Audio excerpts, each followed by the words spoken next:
where we're going, but we know where we've been, and that's Brendan Sokler. I'm Matt Ryan, and welcome to UFC 263 live, radio-style play-by-play and color commentary live across the Combat Culture Network.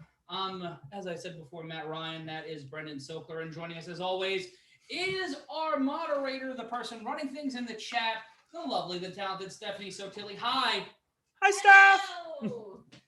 And joining us in the Great White Way, the Great White North. Hope. Oh, no, the Great White North. There we go. We've got in Toronto, the lovely, the talented. He placed 5th in a beauty contest, Shakiel Mahjouri. Shaq, how you doing, pal?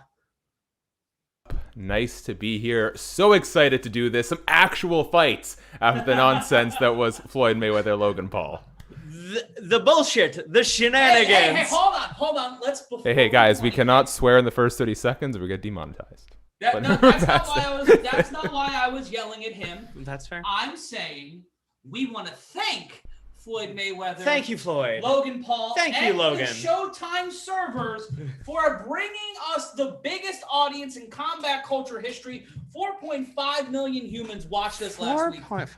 Ooh, girl, that is and let's great. Thank you, everybody who watched us this past week for the Mayweather fight. But we're back to normal with UFC. We've got 3 5-round fights. We'll break those down for you. 3 main event round fights. Yeah, it's going to be a long night at the office, but we'll have you covered. Shout out to everybody watching us right now. Top Gamer 51612 shouting us out, saying Stylebender all the way. Saying, love you guys. Well, we love you too. We love you too. I also saying, let's go. There's an I at the end. Yeah. And we've got some really big fights tonight. Before we get into these fights, if you want to watch along with us for all of this, if you want to watch along to UFC tonight, we'll be putting a link in the chat for you to buy the pay-per-view to watch along with us. And also, you help out MMA Mania and Bloody Elbow. Oh. So some pretty good things, some pretty fun things. And that's kind of where we are when we have 5 fights tonight. Right now, Drew Dober and Brad Riddell are facing off in the second round. Absolute banger to close out the prelims.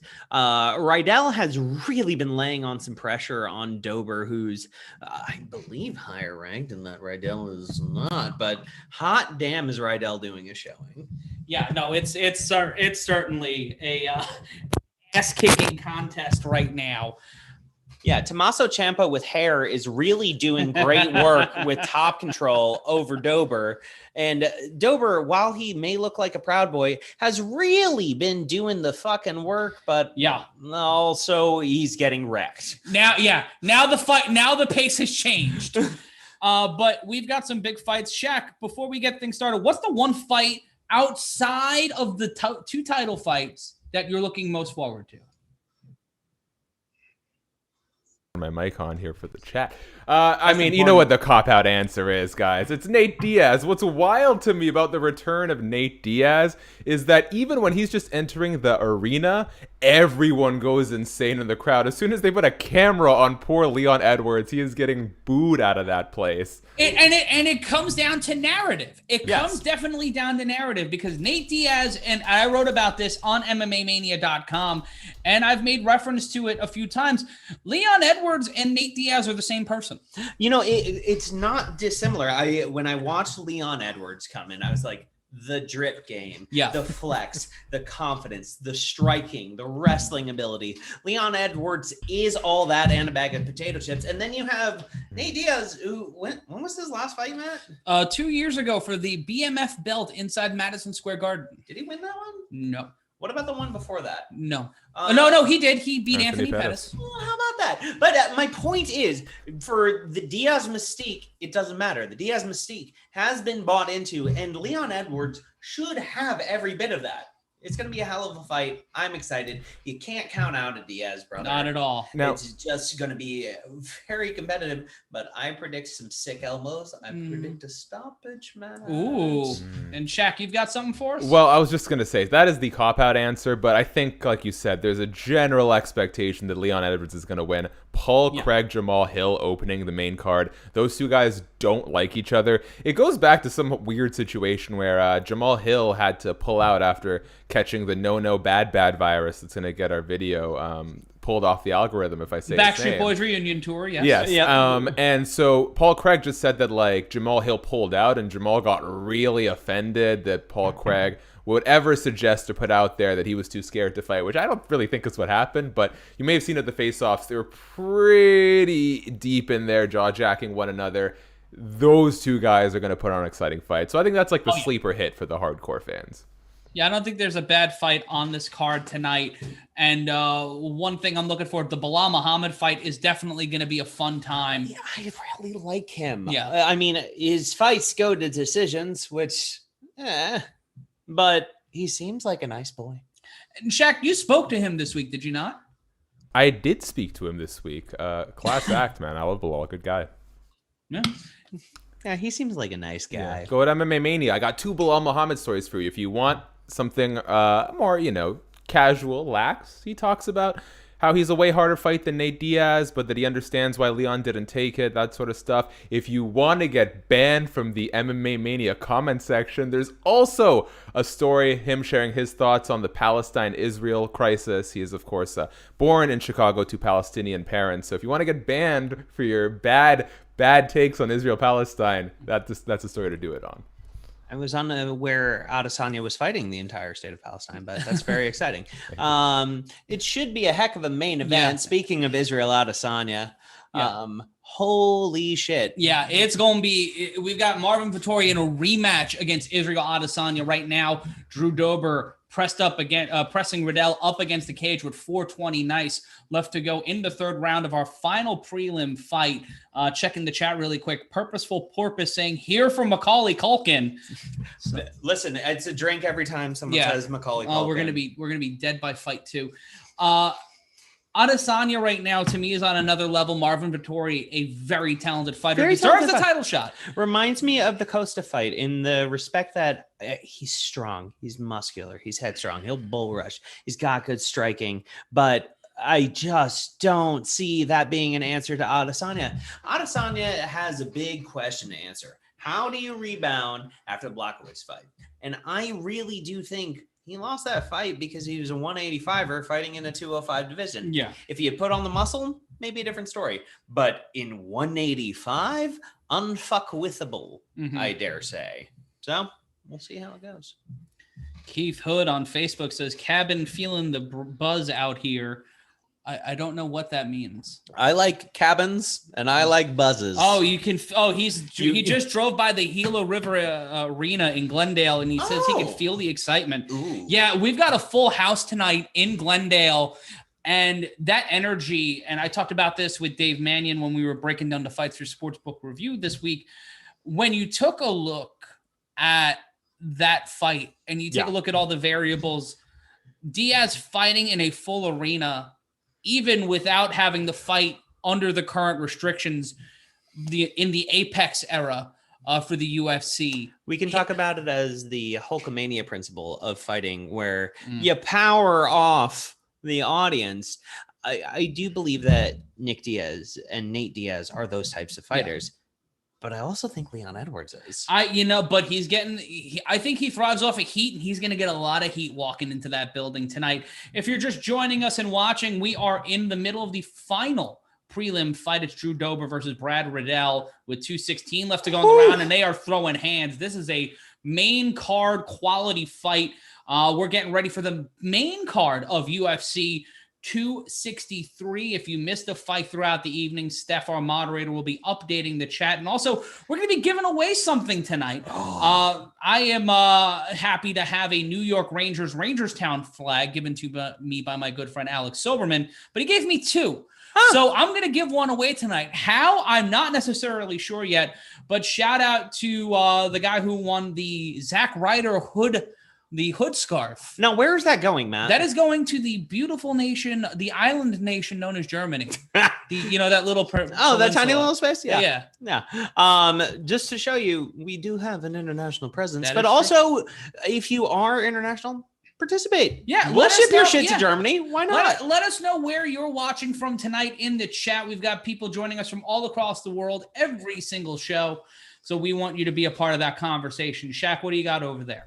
Well, I was going to say, unlike Showtime and Morning Combat, we will ship wherever you live. And before we get to the main, shout out to Luke Thomas and Brian Campbell, good guys. Shady something. I gotta try. Now, before we get to the main card, I just want to point out, you'll notice we got a couple new bells and whistles from the Logan Paul Mayweather fight. First of all, we got a subscriber goal. You'll see it on every scene we got here. We're at about 129,500 out of our 130,000 goal. So help us get there. Yeah. We're so close. It's just an inch. Beyond that, please leave a super chat donation. That goes such a long way to funding and helping what we do here. Don't crucify me. But if things work out the way I meant to set them up, a super chat donation, and you will get a little animation with your name and your donation appearing on the screen. So help us out. It spices up the show. Yeah, that's all I got. Now I'm gonna go eat dinner off camera. Have fun with that, Jack. Yeah. I'm going to make a commitment, Matt. I'm going to make a commitment right here. If we get to 130,000 subscribers, I'll drink. Shocking. And shocking is Brad Riddell pummeling the face of Drew Dober, and they immediately cut to a shot of Israel Adesanya, who I believe is a part of one of these guys. I believe it's Riddell is a member of City Kickboxing. No shit. Yeah, that makes sense. His striking was fucking on point. It was pretty. The striking from both of those guys in that fight was fantastic. This was fantastic. Hunt out this fight. Yeah. Both men showing a sign of respect to each other here in the octagon, on their knees, clutching each other's necks, saying, hey, you did great, mister. Hey, you're a pretty cool guy. And you know what? We live to see that sort of sportsmanship. You certainly do. And I want to shout out Purposeful Porpoise watching us from the post-apocalyptic wasteland formerly known as Los Angeles. We have Linda De La Zerta saying, please don't cuss, no promises. And Neff Havoc listening in from Florida. Let us know where Steph's Florida. home state. Steph's home state. Brendon went to college there. I was on a yacht there once. And also it took a Florida tchotchke in my bathroom about 10 years ago for me to figure out why Flo Rida was named Flo Rida. It took me way too late. That was like, I think it was the WrestleMania that he performed at. The first one or the second one? I was at the first second one. Oh, God. The second one. I was late to the game. Flo Rida is performing in Florida. Flo Rida. Oh, son of a. God. Sorry, Linda. We've got the 86er joining us a long time, listening in from Childersburg, Alabama. Roll Tide, sorry. It's the month. Roll Pride. That's a Hofstra thing. See, Hofstra University, where Steph graduated from, and I went there for a year. And Chris Weidman was on. Yes, he did. Yes. They co-opted Roll Tide with Roll Pride because they are the Hofstra Pride, because they were the Hofstra Flying Dutchmen for a period. Then that was Then the Dutch came. Yeah, the Dutch complained. We're very angry. It's offensive to the Dutch. And Brad Riddell, who is the city kickboxing guy, the city kickboxing representative, won by unanimous decision. Not arguing that. Giving me a little bit of like Bradley Cooper having been punched in the face vibes. Yeah. That is, it doesn't look like a broken nose, but it looks like a deeply bruised one. He's got Artie Lang nose. And that, plexiglass is not your friends, kids. Rob Mill joining us from he's from Belfast, Northern Ireland, but now in Oklahoma City. How do you go from Belfast to Oklahoma City? And if anybody says by plane, damn it. Boy, are his arms tired. I hate all of you. I actively disliked a lot of you. Not you viewers, though. Be sure to send your super chats in if you like what we're doing here tonight. And to be clear, we prefer chat over soup. Yes. I don't know what that means. Super chat? Oh, yes. But yeah, be a part of the conversation. We've got a bunch of people joining us right here. We've got Dawn from Michigan. Hey, We've Dawn. got Joao Fernandez in Portugal. Watching us right now, 3 a.m. Ed Masta across the pond in London, England. one thing we're going to try to do is raise enough money to send Steph to England this I holiday like it. season. Ooh, We've the got drip game. Everything about Deiveson Figueiredo is ridiculous. Shout out to Cillian Dunn in Dublin. We've got Andrew Rosserty in Cairns, Australia. If I butchered any of that, I apologize. This is Moreno. Brendon Moreno looking like he's showing up for an insurance convention. Marvin Vettori looking like he's showing up for an insurance convention. Just entirely different levels of drip game. The tracksuit. The Dolce & Gabbana tracksuit. Israel Adesanya. You beautiful fucking swagtastic SOB. I absolutely love watching this man walk out because to me, this is what the fight game's all about. This is about swagger. This is about skill. This is about presentation. Yeah. And Israel Adesanya brings it. And we've got Cody Gordon watching from Pennsylvania. You got Gene USMC joining us. Hey, Gene, welcome back to the program. Christopher Lempa from Chicago. We've got Derek Griffin from the remote northern Canada. Oh, Canada. I love Canada. Yeah. Yeah. Y'all are great. Just want you to know. A little love letter. What's up? How you doing, Canada? And we've got Linda De La Zerta from Las Vegas. Sorry, it's gonna happen. We're not gonna say all 7 dirty words in a row all the time. But there will be moments where we're really excited and say the swears. Yeah, this is not a this is a rated PG-13 plus, an MA as we call it in the States for television program. If you have any young ones, please cover their ears, earmuffs, and whatnot. But we're in the drinking and fight game. There's going to be some very excited calls. And my apologies for We've got Kujak, Canada. That's where Derek Griffin is from. I don't know if he's ribbing or he's serious. I don't know. You would be really great if we just had a bunch of people say they're coming in from various countries that we just could not verify. We've got Sean Fisher in Melbourne, Australia. Not Sean Pfister. I think he played Doug Pfister. Doug Pfister played for the Tigers in the 2000s. Only you would know statistics about the Tigers in the 2000s. Well, they went to the World Series. They don't even know those statistics. I know names. I don't know statistics. I go around the stats. Scott Den joining us from Ohio. And also, if you like sports, starting July 1st, be sure to bookmark worldwideleadersports.com. That's worldwideleadersports.com. Julian Vincente from Spain joining us. And let's go back to this card really quick, Brendan. Let's do it. Our opening fight is going to be Paul Craig versus Jamal Hill. And we play a game on this show. It's the over-under game. Really simple. Mm-hmm. We try to figure out by what time. It's 3 past the hour now. So we set an over-under on time on what time the first fight will make its way to the Octagon. Brendan, I will go with you first. What's your prediction of when we walk into the cage for the first time? I feel like last time I called it in at 11 and looked like a fucking jabroni. Yes. My apologies, Linda. But love you, Linda. Love you, Linda. I'm predicting 15. 10:15, 15 past the hour. Steph, what time do you have? 10:03. Well, that's you. That's 2 minutes ago. Yes, I know. Yeah. I'm kidding. I'm only kidding.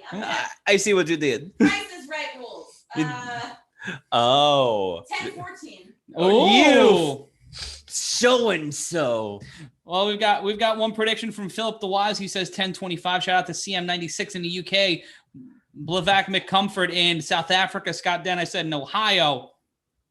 Gene USMC from parts unknown. Stephen Carasso from the wild moors of northern New Jersey. Gang PB in Tunisia. Jose Harbar watching from Panama. Shout out to Manos de Piedra. Wow, I was just watching a documentary about him. Roberto Duran. I just watched Kings, a 4-part documentary about boxing in the 80s. Be very good. It was amazing. And we've got Joseph Query coming from North Carolina. Hello from North Carolina. I'm just getting home from a wedding, half drunk and completely stoned. I got Leon Edwards. I want Diaz to win out, however. What a segue.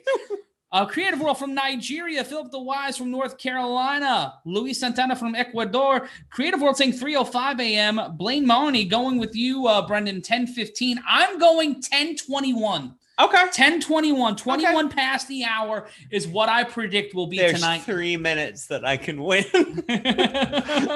Shaq, whenever you're back on screen, we want to hear your prediction. Let us know what you guys think in the chat.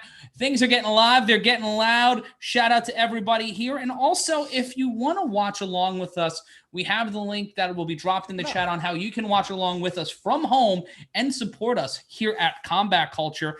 Blavak McComfort saying 1020. Scott Den saying Diaz Army, 3 exclamation points. So he means it. So I'm just going to say this. Paul Felder and John Anik and Joe Rogan on the screen right now. Yeah. I just saw Paul Felder, Yes. former actor in the Philadelphia area, made an appearance on Hacks in episode 9. Very respectable work by Mr. Felder. I will also throw out there, John Anik has some of the most respectable facial hair in all of It's a high level. He looks like he should be managing a AA ball club. I feel like he won a bet with Joe Rogan and got to inherit all the hair that could have been there. Yes. And is really just working it. Gene USMC asking us when to let him know when Rogan is doing a number 3 in his pants during the broadcast. What is a number 3? You don't want to know. Is it all of it? It's Is that all- like the end of a fill-in? Yeah. Is it the white stuff? No. No! Oh. Steph! Oh. The A white cum stuff. Shaq? What am I predicting? I'm really enjoying my dinner. Super producer Shakiel Mahjouri, everybody. We're on the air. We're Lost. still on the air. I know. You're doing great, sweetheart. Thank you. What time do you think the first fight's gonna get inside the octagon? Get inside. So, okay, first fighter or like both First men have to be in the fight. octagon? First fight. Once the referee calls it, like we're going? Yeah, we're going. We're Okay. going. That's What- our marker. What's the lowest and highest we've gotten? We've got Steph at 10:14, Brendon at 10:15. I'm at 10:22. Blavak McComfort in the chat saying 10:20. We've got Blair Mowney going with Brendon here at 10:15. And we've got Philip the Wise at the high end at 10:25. It's not going to be 10:25. We've got 10:37 coming in from Top Gamer 51612. No, that's wrong. Sorry, I say that because the UFC tries to block out a half hour per fight. Now, they don't often succeed, but so we're at 10:09 right now, and it hasn't started yet. So Yeah. But I think we're about to get our first walkouts. I'm gonna go. No, we're not. We're at the DraftKings I'm gonna go section. 10:16. Shut up, Matt. I'm trying to do a thing. 10:16. I'll say 10:16. 10:16. Okay, so I have 1 minute where I can win. the 86 are already wrong at 10:08. Scott Den saying 10:35. Nebojia Medurvic saying 10:42. Nev Havoc saying 10:27. Shaq, I'm glaring at you in Canada. How dare you? Boxed out, Matt. This is a conspiracy. Good Lord, that is good. It's really tasty. The orange is really heavy, though. Yes, it is a orange dreamsicle milkshake, double IPA. There, it is hopsy. Mezzalika Tebebe, I'm sorry if I butchered that, said 10:46. So we're playing the long end on 3 5-round fights, guys. Remember, 3 5-rounders tonight. Nate Ryan, who may be my cousin, saying 10:33. Joseph Query asking, what are we drinking currently right now? We are drinking a Phase 3 Brewing Company Double Orange Chantilly Milkshake. That is a 9% alcohol by volume. It's a Dubla IPA with lactose and milk sugar. Ooh. It's quite fanciful. I feel good about it. Willy Wonka beer, you're delicious. Philip the Wise asking, did DC get the axe? He is too biased. I don't think so. No. Epaphras saying 10:22. Closer we get to the hole. Later on tonight, we will be giving away a New York Rangers Town flag. Ooh, we love to see it. So if you love the New York Rangers or just want something for free sent to your house, we'll figure out a way to get that to you. And we'll figure out a way to give it away. Now, Matt, are we thinking that this might be the opener? We're right now seeing highlights. Yeah, we're getting of ready Leon for Paul. Edwards. We're And seeing Nick Diaz. Leon Nate Edwards Diaz. and Nate Diaz will not be the opener of this card. It is What are we opening with? We are opening with the light heavyweight division, the thick boy division, Paul Craig and Jamal Hill. Now, Jamal Hill walking into this fight after dropping OSP in a TKO victory in his last fight. He also had a TKO win overturned against Klidson Abreu in May of 2020 because he likes to smoke the marijuana cigarettes. Oh. Because it's 2021 and, Vitor could TRT himself to the gills and then some, but someone enjoying the marijuana, which is legal in a continuing amount of states here in the United States and in Canada, provinces, cities, what have you, is recently been unbanned by certain MMA promotions. I find it to be ridiculous that I find that it is absurd. federally legal in Canada. So wow. Shaq once again flexing on how Canada is dunking on us. Much like we are in a commercial now at 10:10 that's promoting the NBA playoff game going on right now in the United States on a pay-per-view fight card. I'm calling that playoff season non-canon because the Wizards aren't in it. Go Knicks. We're never in it. Aaron America asking how many pounds of lobster I can eat in 1 hour. Can we try? You know what? I wouldn't be against if someone wants to throw it in the super chat, we will make that happen. Yeah. Get us lobster money and we'll consider it. Get us that lobster money, baby. Oh my god. And we got Joseph Query drinking a Voodoo Ranger IPA. Oh, I love that. Very tasty. It's very good. Aaron America just saying, do it. Like, it's 10:15 at night. I won't. Where am I going to get an hour's worth of lobster? I'm not going to do it. Because then I have to. You don't want that 10:15 at night lobster either. That's how you. I got a long day tomorrow. Like, I got to travel. Chris MF Walter saying, I like the plaid shirt. It looks like my 90-year-old neighbor's rotted picnic table cover. Oh, thank you. You don't know it isn't. I hope while you're sleeping tonight, I want you to think about this. Think about it. I want you to think about the fact that we're all going to die someday. Oh. And that rotting picnic table is going to last longer than you. I don't think you're going to make it, Brendon. Dark. We're all going down sooner rather than later. Hey, speaking of which, this pay-per-view should be going down sooner rather than later. Yeah, we are at 10:13. You have 60 seconds for them to get into the ring. I think you and I both lost, Brendon. Listen, I'm waiting for Steph to lose so I at least can take that win. And then I'm pretty content with the idea. It's just the moment that the second person steps into the octagon, right? That's what we're calling it? Yeah, as soon as there are humans in the octagon, that is the time. That's the destination. That's why I said it at 10:21. We're in the video package now. So outside of that, maybe a playing of the Arizona national anthem, which may or may not just be a mayonnaise commercial. We will get the fight in there. Someone asking, Top Gamer saying 10:37. They're waiting for pay-per-view buys. Like Dana White's just in the back of the arena. Don't call it yet. Like, look, it's like the end of Trading Places where the Duke brothers are just looking at the readout, waiting for the frozen concentrated orange juice things to come in. Now, no, it's the Nicolas Cage Gone in 60 Seconds. Now they use that in every promo for that movie, and I don't know why. Because it's motion for a motion picture. Philip the Y saying, at least 10:25 before leather starts flying. He's sipping the Beam Black label. Ooh, I love Beam Black. Also, if you ever get the chance, are in Kentucky or want to download their app, they have a really cool tour of the Jim Beam factory. I just like whiskey. We have Chiron, and we have a walkout. At 10:15, there is a walkout. 10:15. Did I? No, that would be, I believe, Steph, you were 10:15, right? No, I was 10:15. Oh. Glory be mine. Ha ha, Shaq.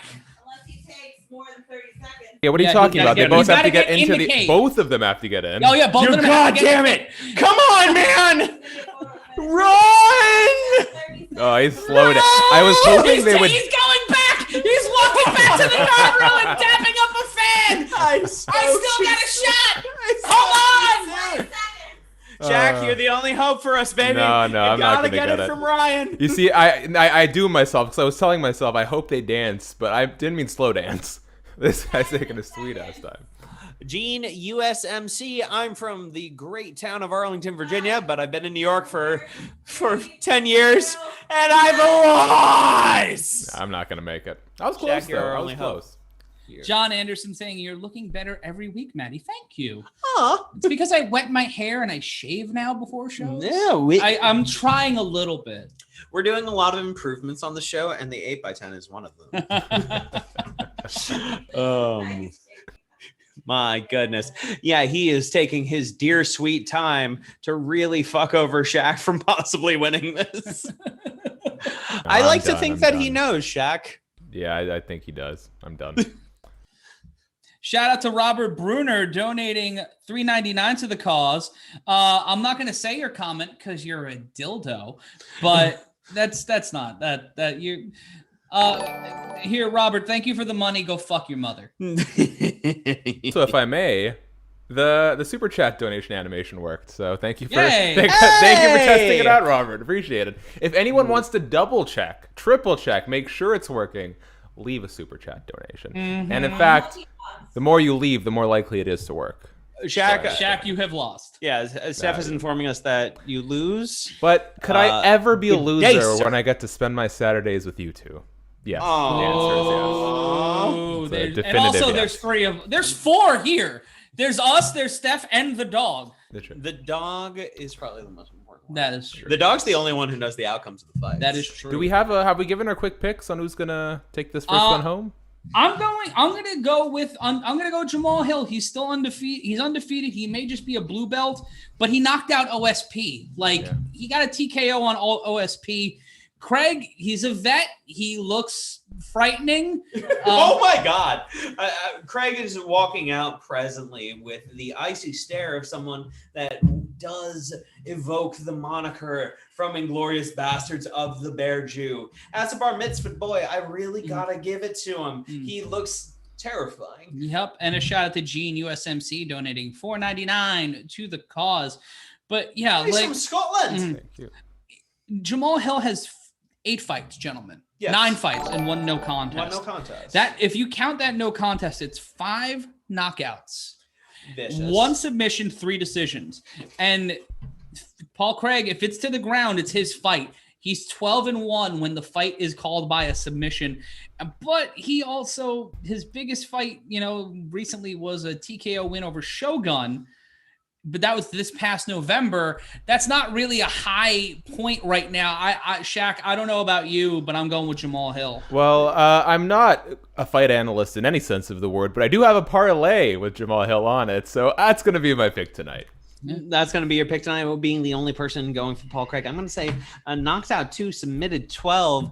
Those are finishes, kids. Yeah. And that much submission proficiency, particularly at this high a weight class, is not something that is highly encountered. And I do think that makes the difference at the end of this. Yeah. Yes, please. Shaq, you got some fight metrics for us. I do indeed. I have this layout. I couldn't use it very well during the Mayweather-Paul fight, but here we are. We got UFC stats pulled up here. If you got, we're going to have the tail of the tape, but let's go through something a little more detailed than that. Significant strikes per minute. You've got Paul Craig at 240, Jamal Hill 7.9 strikes landed per minute. We're talking like 2.5 times the effective output here. Striking accuracy, Jamal Hill 52% over 49. He also takes more strikes per minute. So we're at 3.15 absorbed per minute for Jamal Hill, Paul Craig. So Jamal Hill is definitely not going to be the one backing up here. I don't expect either of them to, though, really. And we just saw the tail of the tape, a 3-inch reach advantage, 79 to 76 inches for Jamal Hill. That is a big reach advantage. Yeah. And it's something that is very significant when we're talking about a striker the level of Jamal Hill. And he does not seem to care about taking damage. As listed by Shaq earlier, it is one of those things that evokes that dear MMA thing of War Hill. Yeah. And if I may wrap up here before I throw it back to you guys, let's go through the record recently. So Paul Craig coming off back-to-back wins over Shogun Rua and Antigulov, a draw versus Hua before that, and a win over Morea. So he's running, he's like 3-1 and he's 3-1, or sorry, 3-0-1 in his last 4. We do have Jamal Hill with that no contest against Abreu, but he's more or less on a 4-fight winning streak. So these guys both have a little bit of momentum behind them. Yeah, no, that's why I'm going with Hill. Like, I think that no contest thing is a huge load of garbage. Craig looks in great shape. He looks very focused. But in terms of level of competition, I feel like Shogun is a stopping point, a ceiling for him. This is a make or break fight for Hill. And I feel like he's going to come out and show that tonight. This fight is a way too close to call fight for me. Oh, true. But if I had to pick somebody, I would pick Jamal Hill. Right now, I feel that Paul Craig did get that win over Hua, which it's questionable to say what that means in 2021. And right now, I think with that submission game, I just keep going back to 12 submissions. Yeah, it's a lot. That's filthy. And here we go. Round number 1 has begun in the Gila River Arena. Craig controlling the outside of the octagon, Hill controlling the center. No strikes thrown yet, but a switch of stance from Hill, who's in black. Craig in blue. Straight left by Craig, does not land. Craig now on his bicycle, took a quick step back. Low kick attempt not landing by Hill. Body kick landing by Craig. Feigning with that jab. Another Vanderjack light kick from Hill, not landing. Body kick, can style to the midsection of Hill from Craig. Just batting away with his left hand is Craig. Finding their range are both opponents right now. Nothing overly heavy being thrown, just really trying to establish with a low leg kick by Craig. Another leg kick caught by Hill and answers with a body kick of his own. And now, Craig trying to go for the double underhooks. Great stuff by Hill. Hill trying to break out of it now in the grapple. Hill gets Craig on his back. 4:01 left to go in round number 1. And here's an opportunity for Hill to kind of get back up. He has to stand back up because of that submission style that we talked about earlier. 12 submission wins. This is a huge advantage for Craig, who has locked in the arm of Hill and now is trying to pull for the arm bar. Craig going for a quick He's hair going pull. for it. He's got control of the arm. And honest to goodness, Matt, it really looked to me like Craig pulled him in. Yeah. It did not look like a takedown to me so much as I have your body and you are not going to get this. It was a falls into the armbar. He pins the legs. Beautiful move by Craig. Craig interlocking, grapevining the arm of Hill. Hill now on his knees into the triangle and can't pull it, but Hill fighting from the triangle position. Hill getting punched out by Craig. It is some Glass Joe level shit here from the triangle. Hill is out. Those are bionic levels. He is beating him in 4-4 time, and it is over. Paul Craig has sent Jamal Hill to the losers bracket for the first time in his career, and the Bear Jew gets the TKO win. There goes my parlay.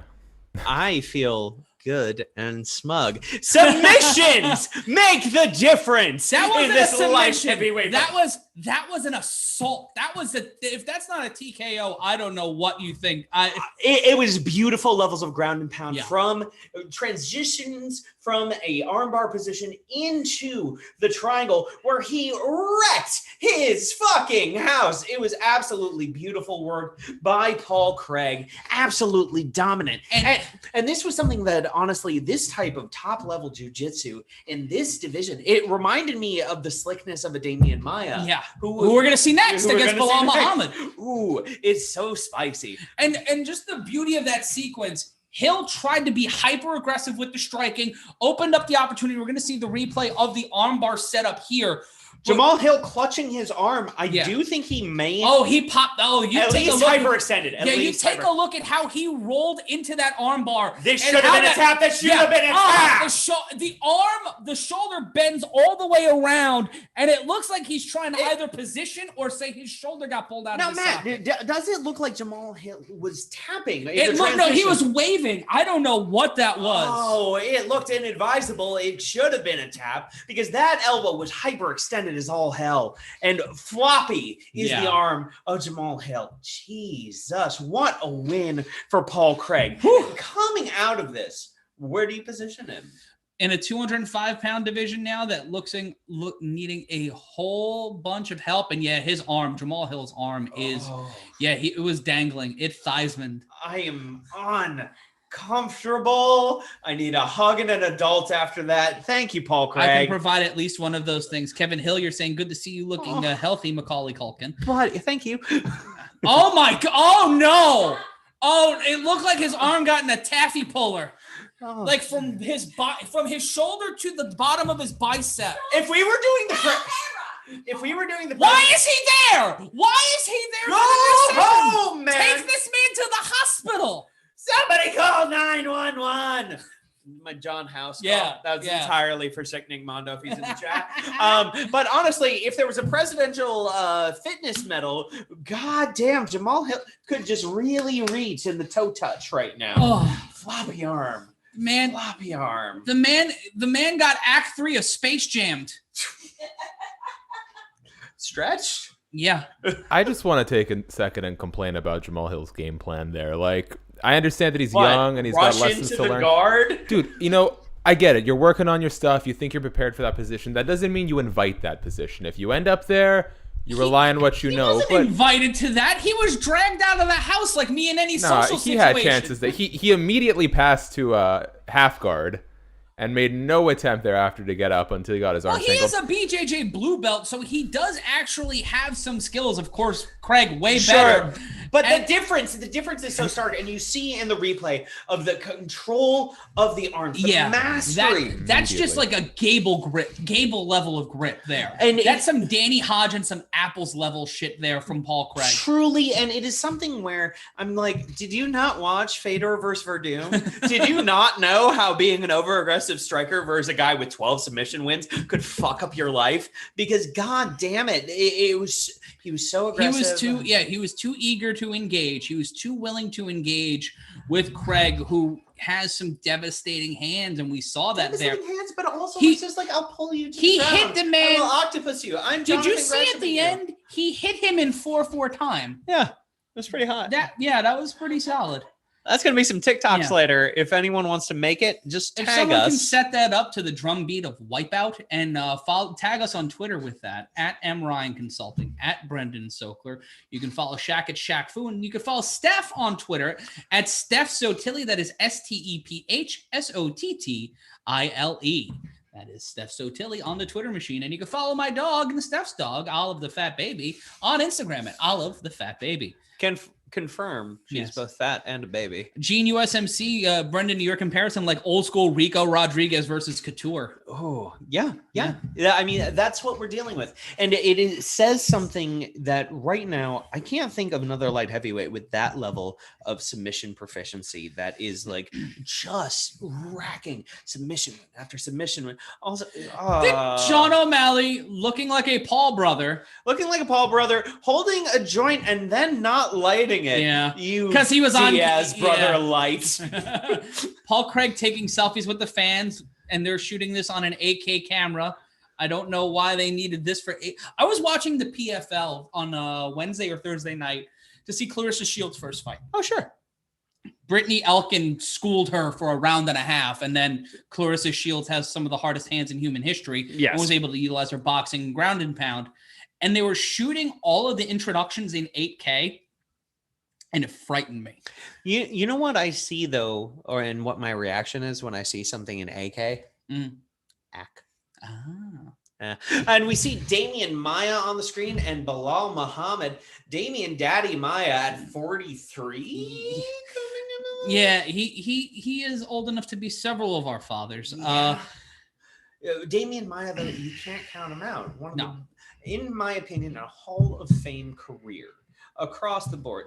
I mean, the submission game, which we referenced in the last fight because it was Maya-esque, Mama Maya, it was goddamn beautiful, but also underrated striking game. He's a Cordero guy, is he not? I believe Kings so. dude. I believe and then we have anytime Israel Adesanya fights, there's like 87 Kings MMA guys on the card. Shaq, you had something for us? Or not. Bilal Muhammad, though, decision after decisions, gang. Yeah. Not lost. There was no contest with Leon Edwards. Did not get the rematch on it. Leon is in a higher profile, higher money fight. But you know what? If you're decisioning that much in the UFC, it's hard to campaign for that higher level of fight. And I think Belal Muhammad is as cool of a dude as there is in the UFC. Seems like a really good guy, but dude, he needs a KO win. And against Damian Maia, that is a tough customer for that. Certainly is. And we want to know your predictions for the next fight in the chat. It is Belal Muhammad versus Damian Maia. Let us know what you're drinking tonight. Let us know what you're eating. And let us know where you're coming from. We got people from all around the world watching us tonight as we head into our main event for the UFC middleweight title. Israel Adesanya taking on Marvin Vettori. Right now on the screen, Israel Adesanya in his Venom gear, getting ready for his next defense of his UFC middleweight title. Last time we saw him was fighting at 205 pounds against Jan Blachowicz, the current light heavyweight champion, just a few months ago. And he wasn't the same fighter in that fight. He was out of his depth. I don't think he's ready for 205, but... you know what? I'm going to disagree with you there, Matt. I think he was absolutely within his depth, but his depth is as the best 185 pounder. It is something to be said about these fucking super fights, which I absolutely love. Please don't stop them. But if you are not preparing for them by muscling up to go to that weight division, you are likely to get overpowered, particularly when you're dealing with a wrestler. And Izzy, I think, showed fantastic speed and brilliant striking, which I think he will show in this. But I think there is a difference between a wrestler, which we are going to see in Vettori, at 185 versus 205. It is a power difference. And it's strength, it's width as well. Yes. More slender fighter. And let's take a look at the chat real quick. Rob Lucas drinking some old Milwaukee beer and some Lafroy quarter cask scotch. That is a desperate part of the world. Those are two very different. Those are diametrically, culturally, and sociologically opposed from one another. God bless you. Yeah. That's like me saying I'm wearing my Jankos and my Louboutins. It's just a contrast. You always seem like a red bottom bitch. I am a red. Silver and Black 831 coming to us from Monterey Bay, California. Go Raiders. Ty Begai saying, who's fighting now? Well, we're about to see Damian Maia versus Belal Muhammad in our second fight of the night. The opening fight ended in the first round, making me look like a jackass. But that's not my fault because Jamal Hill's arm went 9 different directions and none of them were where they were supposed to go. Like a communication setup on a corporate account, it went slack. Boo. I can't yeet you over the table because it's a glass table and you're my friend. I know. I want to so bad. I understand I deserve it. I want to defenestrate you. What does that even? Oh, we got a soundboard now. God damn it. Oh, we're going to get an instant replay mashine. Ty Begai saying, is this pay-per-view worth buying this late, buddies? Yes, it is. And you should click the link in the chat. It is, I believe, tinyurl.com/UFC263 live. You click that, you help us out here, and also you buy the pay-per-view. It's always fun having that watch. Also, when you're done with the main event, go back and watch that opening fight. Yeah, that was a hell of a fight. This was beautiful. And it sets the table for some great fights tonight. Grappling saying, drinking that hard seltzer and smoking that legal Arizona tobacco. Much power to you, my friend. And we see Damian Maia, I believe, making his way to the Octagon for our second fight of the main card. Pardon me, that is Belal Muhammad, the Chicago native. Let's do a quick download of Belal Muhammad as he makes his way to the cage. See, we do prep on this show. We're smart. Returning after that controversial eye poke we spoke about earlier against Leon Edwards earlier this year in March. That halted a 4-fight winning streak outside of the Edwards fight. This is the biggest fight of his career. And all but 4 of his fights have gone past the second round. That is a big, big stat there. Only 4 of his fights have gone past that round. All but 4, pardon me, have gone beyond 4. He has continually made decisions. That's the point that we're going with. He's 13-2 when it goes to the scorecards. And when you look at a guy like Damian Maia, who's 11-8 on the scorecards, a guy who is coming off a TKO loss back in March, so he might be more apprehensive. Gilbert Burns. To Gilbert Burns. Yeah. I mean, let's talk about the people that Damian Maia has actually lost to. It's Kamaru Usman. Yep. Colby Covington. Yep. Tyron Woodley. Yep. Before that, he had a 7-fight winning streak, Brendon, where he beat Jorge Masvidal, Matt Brown, and Neil Magny. He's knocked out 3, submitted 14. Let's take a look some real quick. We've got some really interesting stats that I really can't see because I need LASIK surgery. But give us a little bit of a download on Demian Maia. Demian Maia, 5th degree BJJ black belt. This is one of the best, if not the best practitioner of Brazilian Jiu-Jitsu in the history of the UFC. Personal opinion, the best. He retired Ben Askren at the end of a 3-fight winning streak in 2019. His losses are Hall of Fame. It's just people who have won titles or will end up in the Hall of Fame, like Anderson Silva in their prime, which I was surprised they showed a clip of, but okay. He's been knocked out twice, 8 decision losses. Now, mind you, this is a person in Bilal Muhammad that brings things to decision. But Demian Maia has a lot of goddamn finishes. Yeah. That's the interesting part of this fight to me, is that Muhammad is a guy who lives for the 15 minutes, likes to settle in, likes to control the pace of the fight. Yes. Maia's going to look to utilize his grapple game, but he's got hands. We've said that, we noted it, but he's 14-11 in terms of submission and decision wins. These are guys that are going to try to wait for opportunities. I don't think either fighter is going to rush here. So I really think that Muhammad has somewhat of the competitive advantage. But as soon as this fight goes to the ground, it's Maia's fight to lose. All day. It's Maia's fight to lose. And shout out to Greplink. Loving this content, fellas. Well, we love you. Well, thank you. We always love the nice comments in the chat. Here's an odd thought, Matt. As a person who does not give a shit about basketball, again, I'm a Wizards fan, but Demian Maia, the Kevin Garnett of the UFC. Interesting. That, you know what? There's a lot of guys like that who fall into that John Stockton. Yes.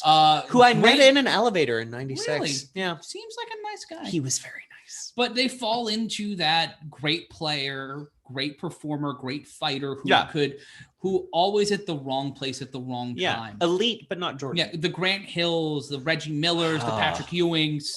Hero statuses amongst all of them. God damn. And Shaq, you've got something for us before we go to Bruce Buffer's purple suit.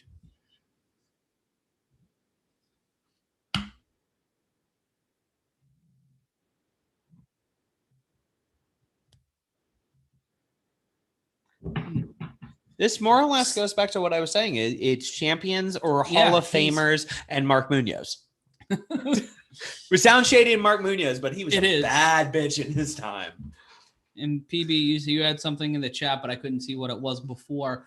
But yeah, this is a big fight, a big opportunity for Bilal Muhammad. This is the biggest fight of his career. Let's take a look at the tail of the tape. Maia 43, Muhammad 32. Maia with the height advantage, just a scant one at 6'1", both coming in at 170.5 pounds. Muhammad at 5'11", but both with an equal reach of 72 inches. And for Muhammad, that is clutch. Can I do it? Virtually identical. There we go. But but that's a positive for Muhammad, because Maia in that situation, in the grapple, same amount of reach, gonna have to fight a little more inside, try to get a little deeper, try to come into his range a little bit more, because they're right there. But for a King's MMA guy, a dude who practices Muay Thai in the way that he does, I can see that going very well. And it should be noted, if we have not, this is potentially Demian Maia's last fight in the UFC. He is contemplating retirement and wants to go out on a W. But in a situation like that, where it is pressure performance, we've seen him lose to championship quality guys. Does that walk in there? Matt Regner saying, talk about the fights, please. Am I doing my taxes? They haven't started the fight yet. We're in the introductions now. As soon as the fight starts, you'll know it, guys. Don't worry about that. If you're a new time fan, also please hit the subscribe button, hit the notification bell, and just leave a comment. Yeah.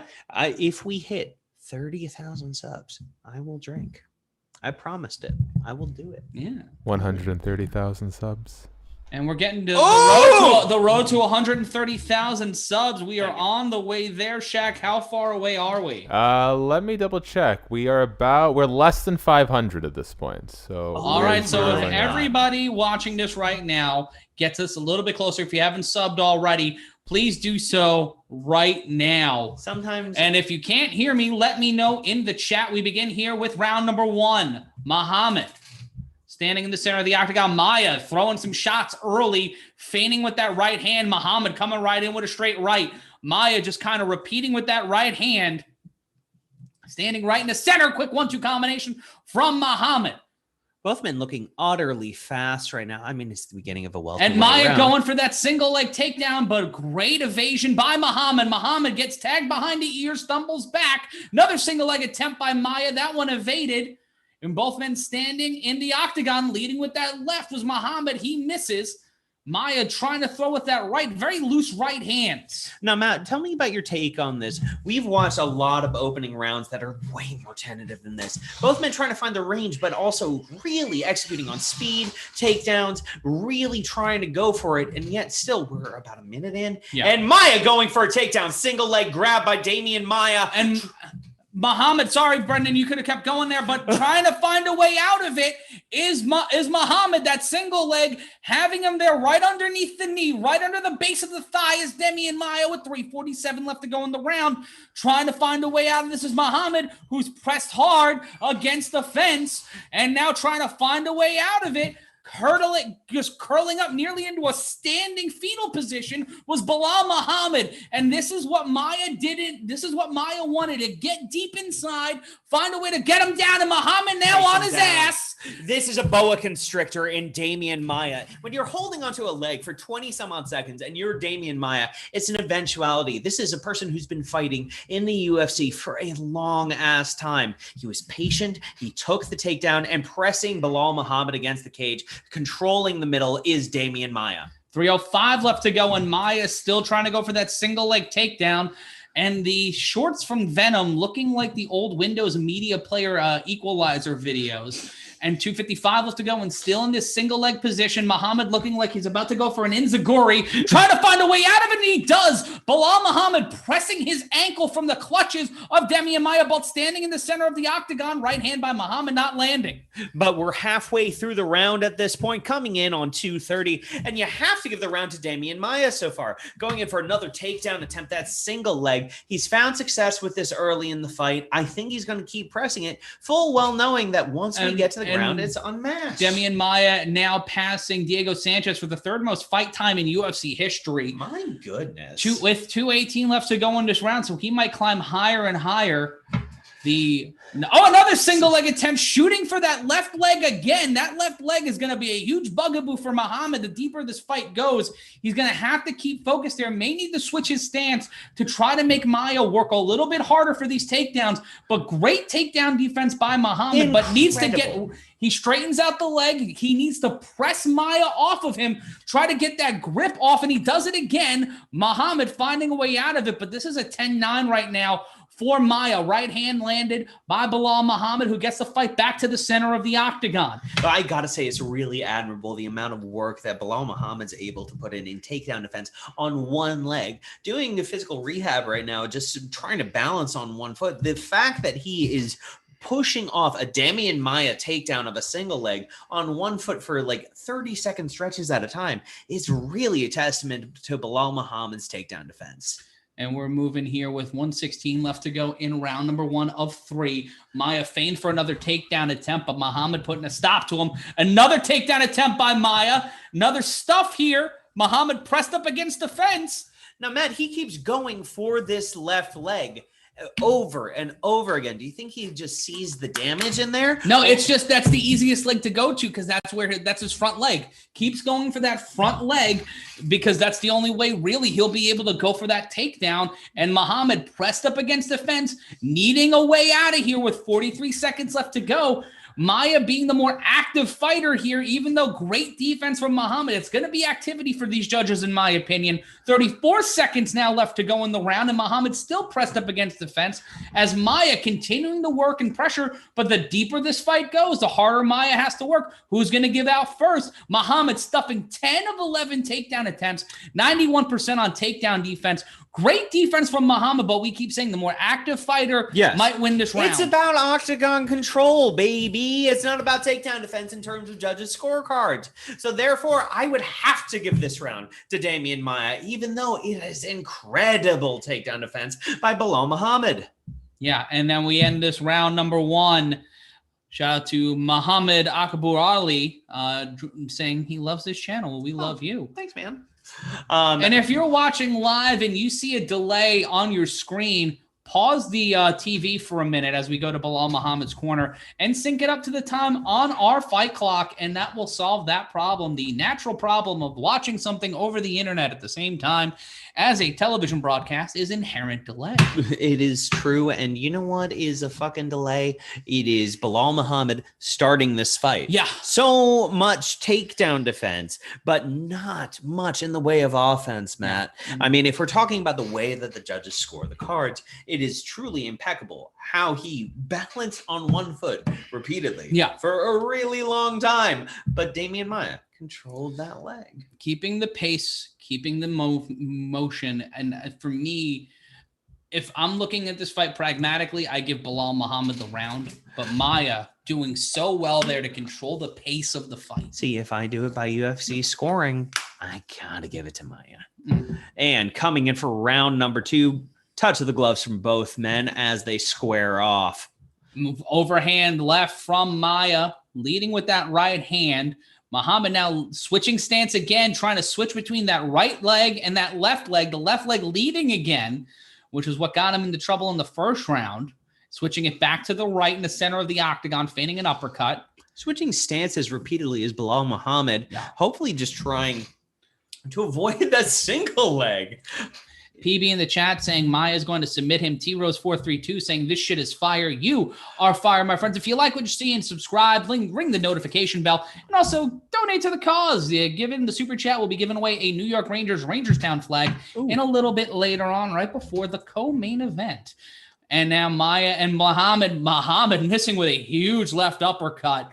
Try to go for a Shoryuken, comes up short with 4:05 left to go in round number 2. Maia looking a little tired, but pressing forward. Muhammad being the more aggressive fighter here. Overhand left landing by Maia, but not a lot of damage there, Brendon. Not a lot of damage, but also the technique behind the straight there in terms of Demian Maia ducking out of the way as he's advancing forward. Advanced striking from Demian Maia for a person who is known for their submissions.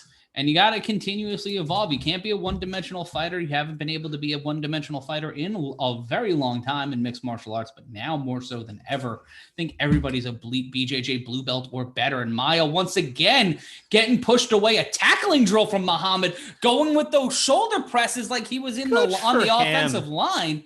Looking like a Chicago Bear there with 3:19 left to go in the round. Muhammad trying to stop a flurry from Maia. Maia eating with a big overhand right and a left hook.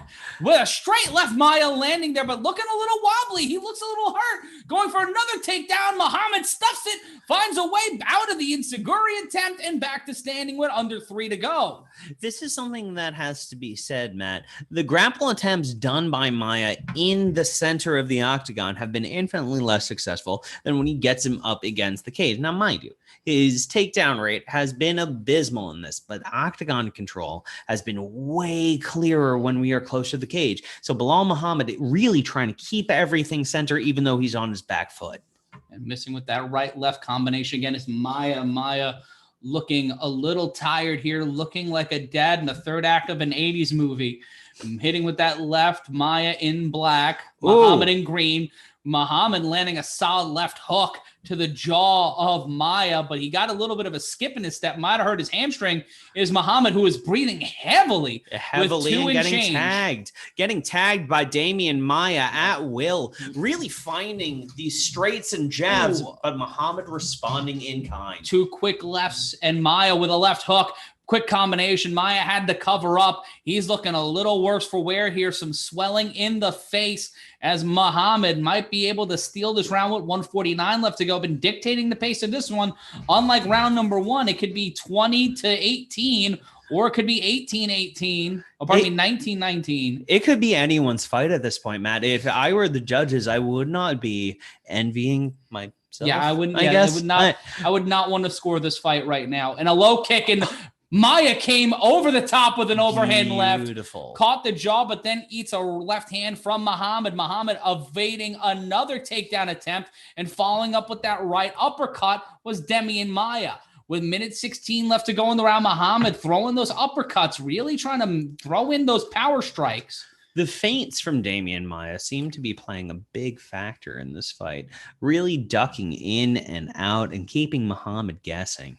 Shout out to our viewer in Kazakhstan joining us here tonight. Straight left. And now, left hook into a right straight from Muhammad. Muhammad in another attempt by Maia to take him down with that single leg. Continues to go for that left leg, Brendon, with 43 seconds left to go. And I would love, I don't know, but I would love to hear the takedown, the defense stats at the end of this round. I want to know how well Belal Muhammad is doing. And if we're able to get that up on the screen, thanks to UFCstats.com, that would be awesome. And right now we've got someone joining us, Spoolstring from the UK, watching us in an ungodly hour of the morning as Demian Maia continues to try to go for that single leg that he's only been able to land once so far in this fight, and Muhammad landing a couple of shots to the side of Maia's head with 10 seconds left to go. An elbow to the temple, and Muhammad landing elbows at will as Maia has to let go of the takedown attempt and might be able to, he almost got pulled into a guillotine at the end of round number 2. And for me, that round was all Belal Muhammad. My goodness. I mean, it's something to be said about Belal Muhammad's takedown defense. He must have drilled that single leg so much. I mean, and Demian Maia is absolutely known for that. Much like in the first fight, this level of BJJ, you grab and you pull in. And Belal Muhammad is having none of it. You don't even see Demian Maia going in for a leg trip or really trying to press that advantage. He's got the leg. He's like a dog who has his tail. He does not seem to know what to do with it. And Shaq, you got something for us. I don't have stats, I'll tell you that much, because they're not updated yet. But I did want to say, I always thought this might be a tough fight for Belal Muhammad just because his style is very forward, pressure heavy, accumulative damage. And if you're going to get that, if you're going to have that forward pressure, you got to get close. If you're going to get that close, Damian's going to grab your leg. So here we are. And I'm out. And this will be the start of round number 3. We're waiting on the referee to go here, both men. And here we go, round number 3. Tan Everba, shout out us from Australia.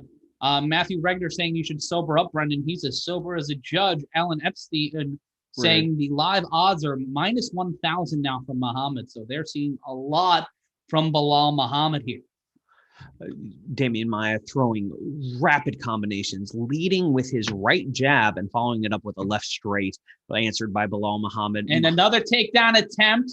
The live odds right now, Belal Muhammad, according to DraftKings, minus 1,300, Maia plus 600. We've got a link in the chat. You can get involved and have a little fun with us from DraftKings. Muhammad missing with that overhand right, 4:18 left to go in the round. As both men trying to find an opportunity to win this third and final round, our final 3-rounder of the evening. Now, if I'm going into this round on both men's end, I have to be thinking, I don't want to throw it in the hands of the judges. No. This is something where we both had enough damage, enough pressing forward that it could go either way. You got to go for the fucking finish at this point. You got to go for the finish right here. And straight right landed by Muhammad. And Paul Richardson from Rishio, Australia, watching us here tonight. And this has been Muhammad's game plan. Keep the fight standing, utilize his skills to keep this fight on the feet. And even in situations where Maia's tried to take it to the ground, he's been able to stop it, been able to control the pace of the fight like he's doing right here in the center of the octagon. 2 rights thrown by Maia and eating a big left. Now, Matt, if you are Belal Muhammad, what is your game plan to possibly win this fight? Demian Maia's is obviously take him down and score a submission victory. Oh, and a beautiful left right to the jaw of Muhammad. If I'm Muhammad, I'm keeping this up. I'm keeping this tempo. I'm keeping this rhythm as you get closer and closer. 16 of 17 takedowns defended by Belal Muhammad so far. 94% success rate. And if I'm Belal Muhammad right now, all I'm doing is pacing. I see Maia is tired. The closer we get to all zeros, you stop it. Standing right in the center, overhand right, and then upright uppercut landed by Maia. Another takedown attempt by Maia. That is the 18th takedown, and he has not been able to land all but one of them so far in this fight. Statistics, Matt. I mean, if I'm Belal Muhammad, I just keep the pressure up. He's really getting loose with those hands because he knows Demian Maia does not have an answer to bring him down. And a right hook. Muhammad looked like he was a little jumbled for a second, but came back with a kick combination. to hit on Maia. 2:20 left to go in the round now. Overhand left, missed by Muhammad. Right-left combination, right hook into an overhand left from Maia. And Maia going for another takedown attempt, but just not having anything. Belal Muhammad takes a step back and avoids it entirely. Ooh, another straight right. And Muhammad, with 1:56 left to go, evading another takedown attempt by Maia. It's jab, jab, takedown attempt. Another quick jab from both fighters here with 1:47 left to go in the round before we go to the scorecards. Now, if you do a pay-per-view buy of this and waterfall in the amount of time that Maia has the leg, you might die of alcohol poisoning. Yep, that would be it. Another left from Muhammad. 92 seconds left to go. Straight left landed by Muhammad. Another takedown attempt, a wild sprawling takedown attempt, not landed by Maia, but he does land a left hook to the jaw of Muhammad. Getting out of there with something, not what he wanted, Brendon, but what he needed in this situation. Maia showing that he just might not have the speed anymore. This is a last gunslinger having his potentially last fight and just not being able to execute as quickly as he needs to. Shout out to Terrence Ajuja watching us from Guyana. We've got Brendan Gilroy from Poirier County watching us. So thank you for everybody joining us here tonight from all across the globe. Another takedown attempt by Maia with 50 seconds left to go in the round. Looking for an opportunity here is either fighter to try to win this fight. Maia in turn.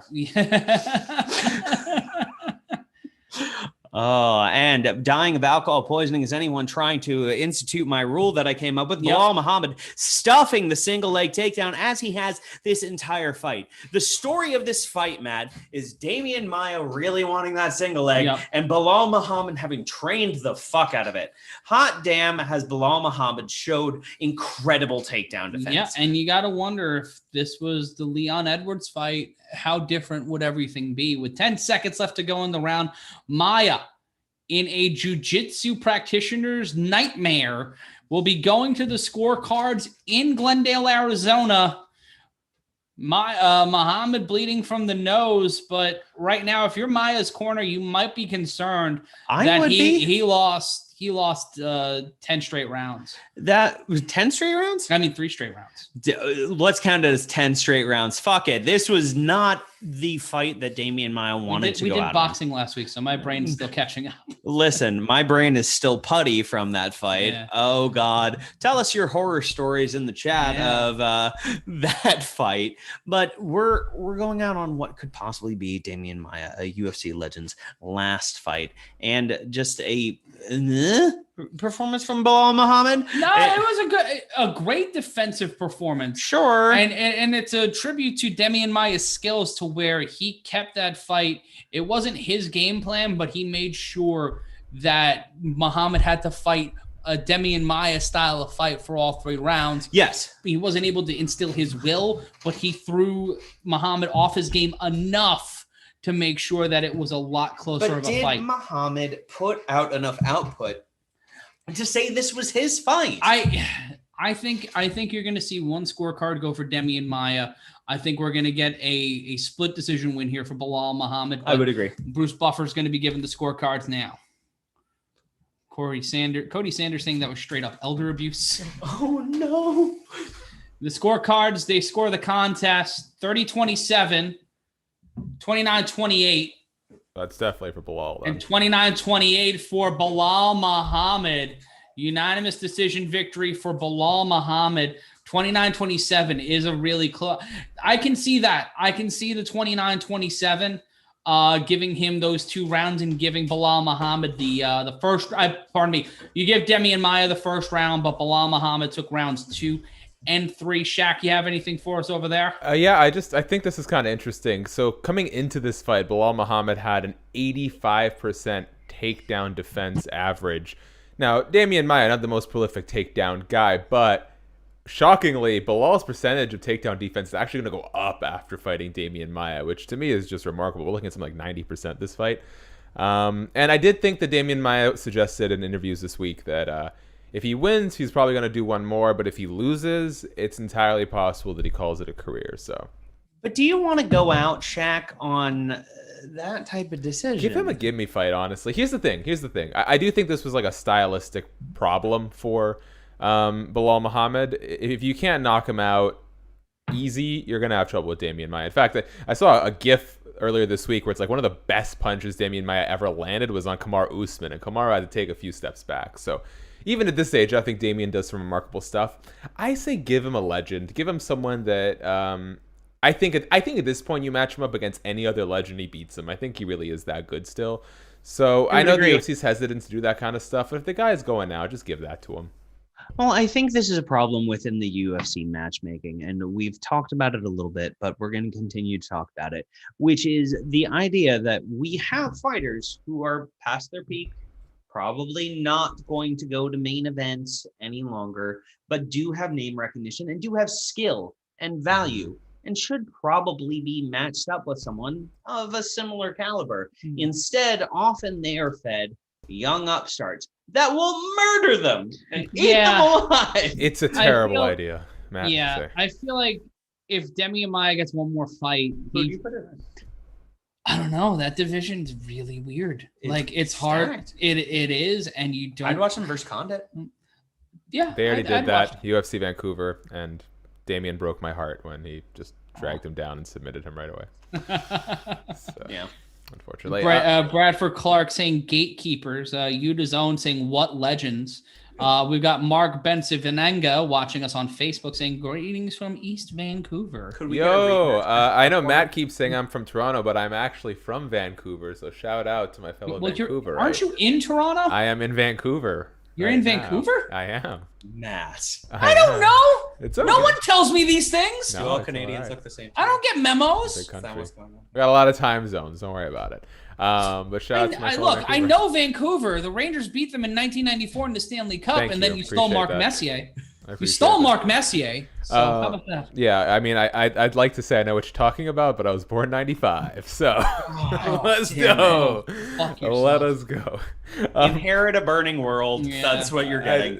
Truly. Yeah, one of the most expensive cities in the world. What up? Yeah.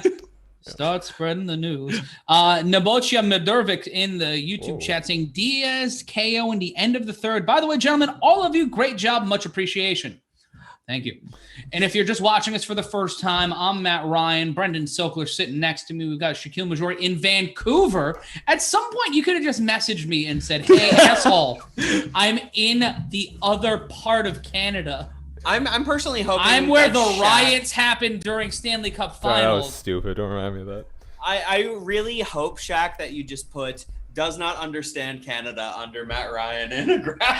How about you go kick rocks, you Washington Capitals piece of garbage rooter. And also joining us, a Vegas Golden Knights fan and all-around mensch, our moderator, Stephanie Sotilli. Semifinals, baby! Yep. Watch out for our new show, Hockey Chat, coming to Combat Culture Never. And Nate Diaz making his walk to the Octagon Worldwide Leaders. I can't believe we're here already. Doesn't this feel like the main event? It's so weird to have this coming up so soon. It's a 5-round fight. It's a big fight feel. Yeah. Which happens within Diaz. Also, you know they're like, oh, fuck, we've got 3 5-rounders. When the first 2 fights don't have post-fight interviews. No, is it we gotta get moving, baby. All right. Fuck it, roll. We rolling. Just it's in my experience with wrestling shows, everybody's in gorilla, everybody's time's been cut down. We've got to get to the main. Let's go. Belal Muhammad ran as long as we thought he did. Let's fucking roll, kid. He told me he was gonna call out Leon Edwards, especially if Leon loses tonight. So he's not gonna get the chance to bring up any of that in front of the crowd. I would like to say very quickly, because I already can see the views rolling in as the people's main event rolls his way into the Octagon. Guys, if you haven't already, you see your subscriber goal right now. It's ticking up to 130,000. Please subscribe if you haven't already. Super chat donation, that goes to fund this whole thing. We really appreciate that. And most importantly, if you're here and you've done all that stuff, whether you're queer or not, I don't care. Leave a thumbs up on the video. That helps more eyeballs see it. It actually goes a really long way. So thank you very much. Yeah, thumbs up the video, donate to the super chat. Let us know what you're doing. Follow us on Twitter. We've got the name gimmicks at the bottom of the screen here, and you can follow Olive the Dog on Instagram at Olive the Fat Baby. You can follow Shaq at Shaq Fu. You can follow Brendon Sokler at Brendon Sokler. You can follow Stephanie Sotile at STEPHSOTTILE. That's Steph Sotile. You can follow me at M Ryan Consulting. And Nate Diaz getting checked out. Incredible shape is Nate Diaz. I mean, like here's the thing. All he does is work out, eat clean, and smoke weed. What else, Which also, how in the blue farts is he doing that? Smoking the ganj and then being like, you know what? Celery. Yeah, I don't know. I'm lost. And Mike Beltran with the greatest facial hair in American history. Chris Ma donating $2 for the cause. Thanks, Chris. Much appreciated. Good person. And Bradford Clark saying, thanks for your cast tonight, guys. You're welcome. We got Rodney Younger. Leon is going to abuse Nate Oakland in the house. Shout out to the home of popping the trunk. Blow the whistle, as they say. Sean Bowser from Oregon. Gene USMC saying Steph is the MVP. We're aware. We know. Nate Diaz, 9 submissions, tied for 4th in UFC history, tied for the 3rd most stoppage wins, I believe, in UFC division history. The graphics move way too fast. Edwards is the minus 560 favorite. Diaz plus 385 according to DraftKings. And I get it makes sense. If you were going to bet on an underdog on this card, it would be Nate Diaz. Yes, if you want that big bet, as was put on the screen, bet Nate Diaz, because you can't count out a Diaz brother unless it's to fight within a calendar year. Who the fuck knows? These guys are inconsistent yet brilliant. Fuck, it's confusing, Matt. It certainly is. And also, you know what MVP stands for? Marvin Vettori. Poops. No, most vicious pterodactyl. I don't like it. All of the fat baby running away in fear from a dinosaur. Now, Paul Richards saying, love you guys, Diaz, all the way. Yuda's own saying they counted him out versus Connor. That was also over 5 years ago.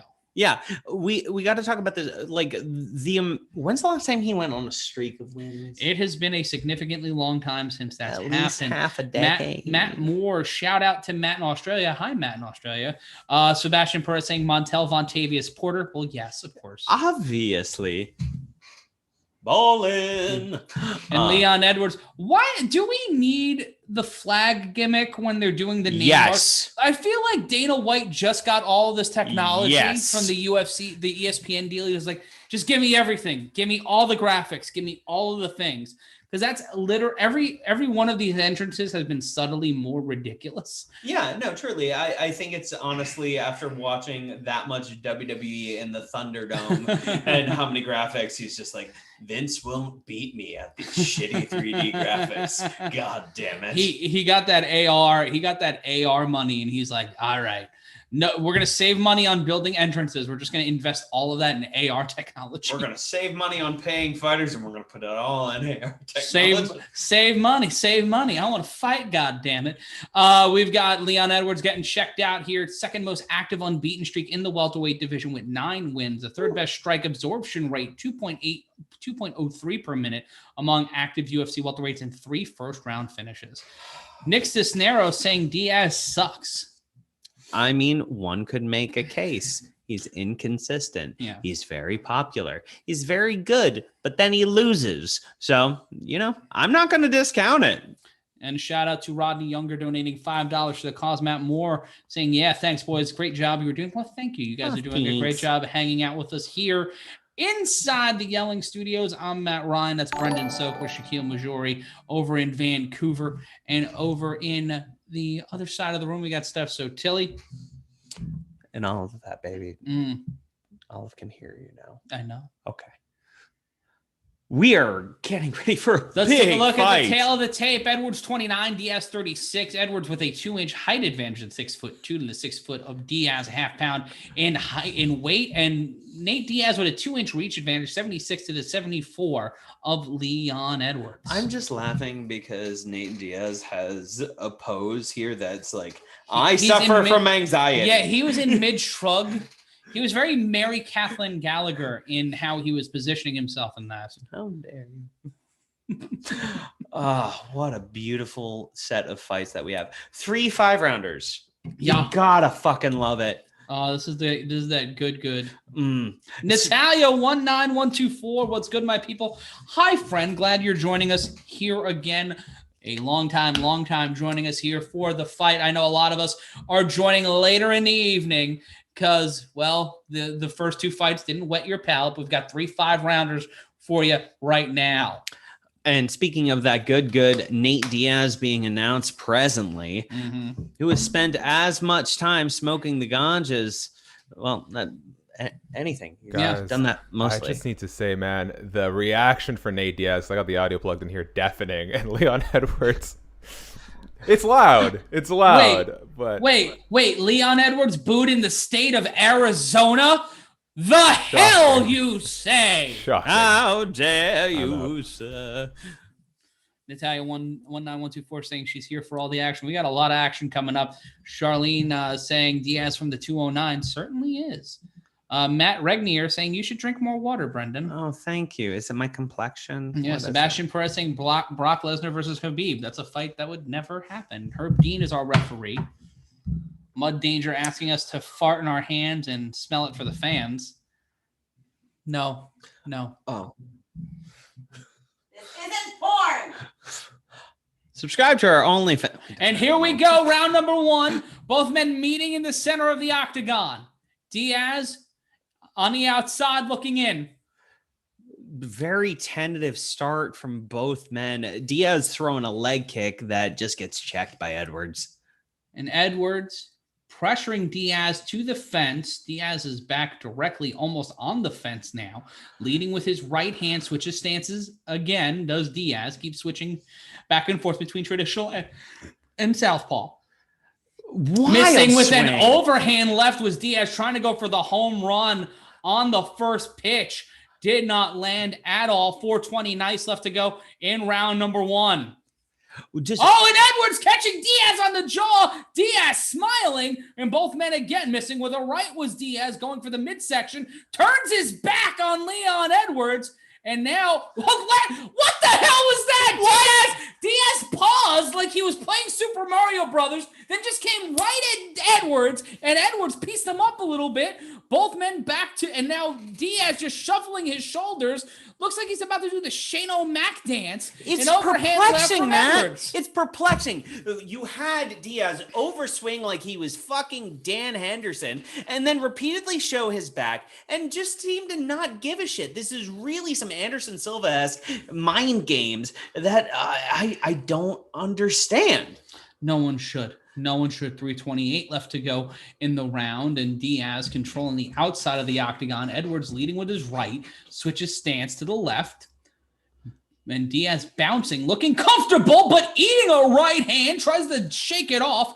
Does Diaz after getting his clock cleaned, his chin checked by Leon Edwards. But Edwards not necessarily putting out that much output, but neither is Diaz. This is a tentative round where Leon Edwards is seemingly confused by Nate Diaz being fucking weird. Nate Diaz is being Nate Diaz. Truly. And if you haven't prepared for that, well, it's because I haven't seen this from Nate Diaz. This is weird. Nate Diaz is going into, Edwards missing with an overhand right from hell. Nebojia Medurvic donating $5 to the cause. Thank you, my friend, for that. Standing in the middle with 2:37 left to go in the round.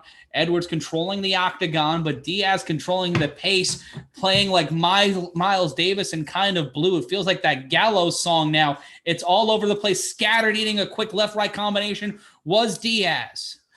Edwards just throwing with a level of speed that I'm not seeing out of Diaz, and that really seems indicative of where this fight could go. If Diaz can't throw those punches and bunches and really do that pressure, it's going to be Edwards just landing something. Well, now Diaz controlling the pressure. He's stepping forward. He's stepping ahead. 2:03. As soon as I say that, they stop. Both go for the duck soup kick and a right to the jaw, and Diaz holding out his hands. He wants to go to war. Edwards is not. He's trying to make him make a mistake, and now a grapple situation in a scramble, standing up top. Edwards back pressed up against the fence. Diaz rotated. Now he's back against the fence, trying to land knees to the inside of the Edwards thigh. This is where I think the fight gets interesting because you have Nate Diaz. Takedown by Edwards. Edwards got him into Luther Campbell. Now Edwards has Diaz's back. Edwards trying to go for the RNC. Diaz's feet pressed up against the cage. Diaz landing a right to the jaw from the back position. But cool, calm, and collected is Nate Diaz, a BJJ expert, just repeatedly teeing off right on Leon Edwards' ear, making him really fucking work for that RNC. And you can see Diaz locking, figure fouring the ankle of Edwards, who slips out, but still in a Baby Bjorn style position. Edwards trying to take the back of Diaz. Diaz extending out his left leg with his foot against the fence, trying to find a way out of this position with 55 seconds left to go on the round. Diaz trying to rotate and pivot. Edwards now gets the back again, now trying to sink in the RNC. Diaz, calm, patient, avoids the RNC attempt, but now is in the Luther Campbell, and you know what that means, and it rolls out of it. Edwards once again gets the back of Diaz. Diaz trying to scramble out of it. 30 seconds left to go. Diaz having to work really hard here to get back to a vertical base, and Edwards with impunity throwing strikes. Diaz on his back again, and now interlocking his legs around the right thigh of Edwards, who is now standing up, and Diaz will get back up with 13 seconds left to go, and Edwards may have done just enough to steal the first round here from Nate Diaz. 6 seconds left to go. Low kick. Diaz looking a little tired and a little swollen in the face, and we will go to round number 2 in Glendale, Brendon. Oh, what did that take out of both fighters? I mean, proficient, calm, minimal amounts of movement out of Nate Diaz to get out of there. The expert way of maneuvering his legs to make sure that the hooks were not secured and continually breaking free of Leon Edwards. Now, Leon Edwards, on the other hand, repeatedly controlling Nate Diaz, definitely getting the round in my personal opinion. But what did it take out of him? That looked explosive. Did he waste too much energy? Because Nate Diaz really looked effortless in escaping that. But he also looked like he got punched in the face a lot. And be sure to share this with your friends. Follow us on Twitter. Share this on Twitter. Use the hashtag UFC263. Corey Sanders saying the first round was like watching paint dry. I disagree. Mitchell McGinchley saying, please shut the fuck up. Your voice is pissing me off. Kind of hard when that's my job, sweetheart. Willer the Bomb saying, great, this is great. Grimstack saying, great commentary. So you know what, Mitchell? You were wrong. Yeah. You were really wrong. Yeah. We have references. So fuck you. Round number 2 begins in Glendale. Both men meeting in the center of the octagon. Edwards looking very confident, throwing jabs and rights. Diaz really trying to close that distance with his jab and gets leg kicked. Yeah, another great leg kick there. Edwards has been using these leg kicks so well. I mean, Diaz, I really have always felt it's been a hole in his game that he is so fixated on the boxing. He really doesn't throw that many leg kicks. 4:28 left to go in round number 2. Edwards pressuring Diaz near the fence, and Diaz avoiding another couple of shots from Edwards here. The younger fighter controlling the pace here, being harder and throwing a little more hands. But also Nate Diaz being incredibly elusive, I would say, on the feet. And also, god damn, was that some good BJJ on the ground. That was effective from both fighters here. Truly. Edwards continuing to pressure Diaz closer and closer to the fence. Oh, it looks like Diaz doing took that a shot. thing again. Right hands. Both men landing right hands right to the face. My goodness. Nate Diaz took what looked like a liver shot and then just exposed his back. I wonder what school of fucking Diego Sanchez is being thrown in by Nate Diaz here. Like, it's very odd. Mind games, great, but what the fuck, gang? Low kick missed again by Edwards. 3:19 left to go in round number 2 of 5 in UFC's welterweight division. Both of these guys walking in at 170 pounds. But both of them looking small for the division, frankly. Like, maybe Leon Edwards would have some real success at lightweight. 155 is really dangerous. It's Chad a Hall murderous saying row. can't never count out Nate Diaz. That's fair. Yes, fair. Nate Diaz looking really some good. Stiff shots from both competitors. Right to the jaw. Another low kick from Edwards, picking up the pace here with 2:45 left to go. Lacey Luke watching us from Oregon. Shout out to Oregon. Shout out to Sokler saying this is awesome.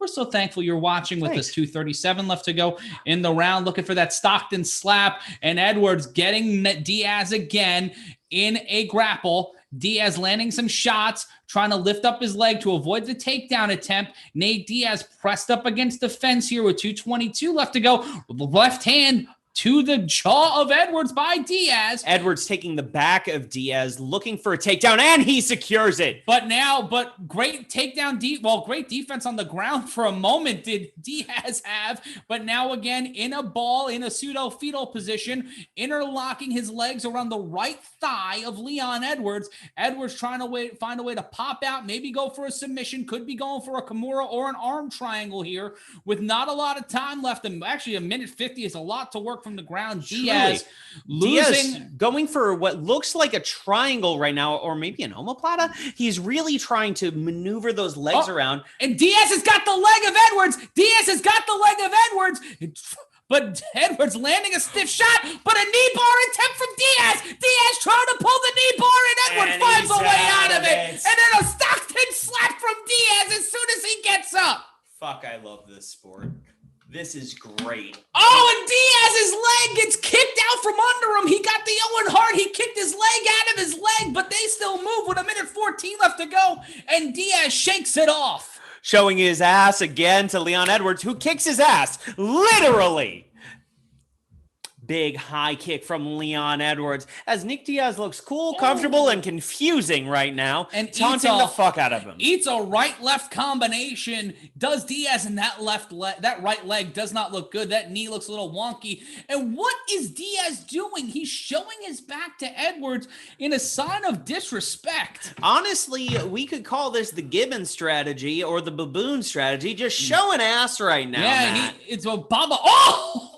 Edwards throwing the right and the left, two-piece and a side for $2.99. 30 seconds left to go in the round, and Diaz looking tired, and that right leg in a world of trouble, and Diaz trying to go for the takedown now. You know what I'd estimate is not a good strategy in a 5-round fight?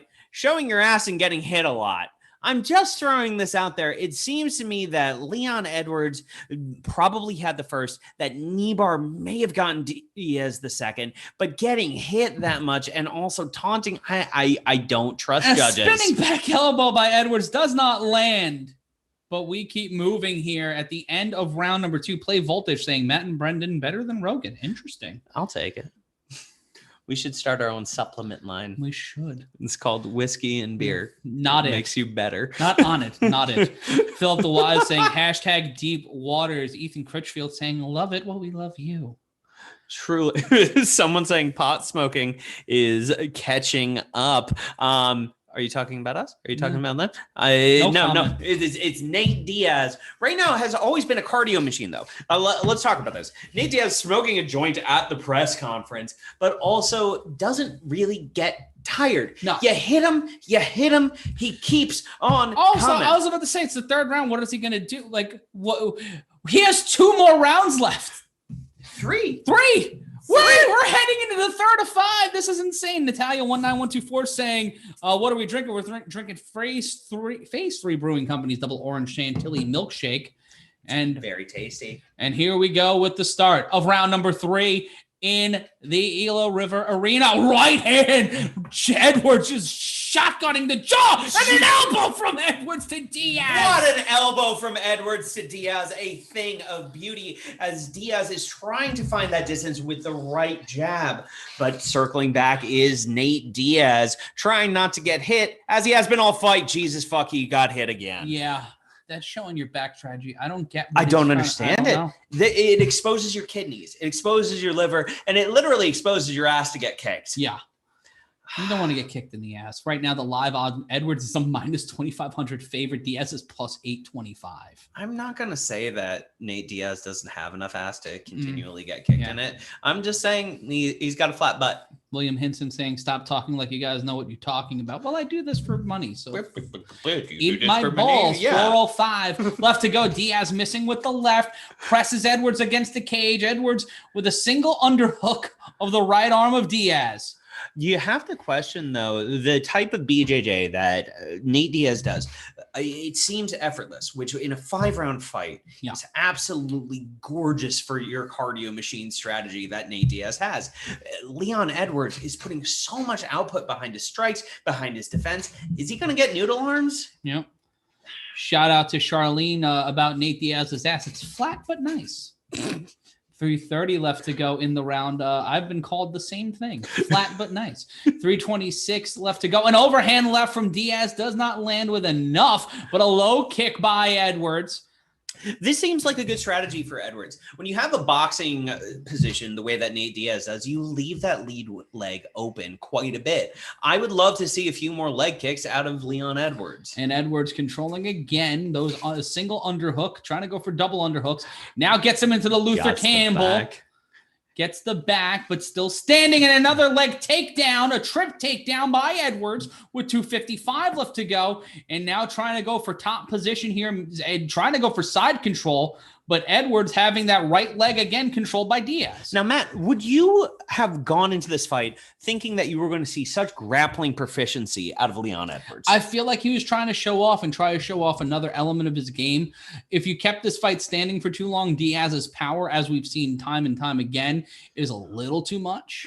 I would agree with that. And I really do think that this has been incredible game planning by the Leon Edwards camp. And a left elbow, and throwing those elbows with impunity is Leon Edwards with 2:17 left to go. Edwards standing again, holding the ankle of Nate Diaz, keeping him at bay. Diaz trying to find something. I think he just flipped off Leon Edwards. I believe he did a Dwayne "The Rock" Johnson just spring it. Come on, motherfucker. Both men back up again, and Diaz is bleeding as is tradition.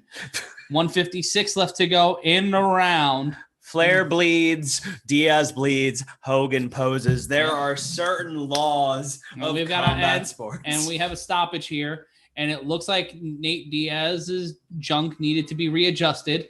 And then he does a muscle pose. My junk is strong, baby. And Leon Edwards just double birded Nate Diaz. And a straight right from Diaz. That might have just woke him up.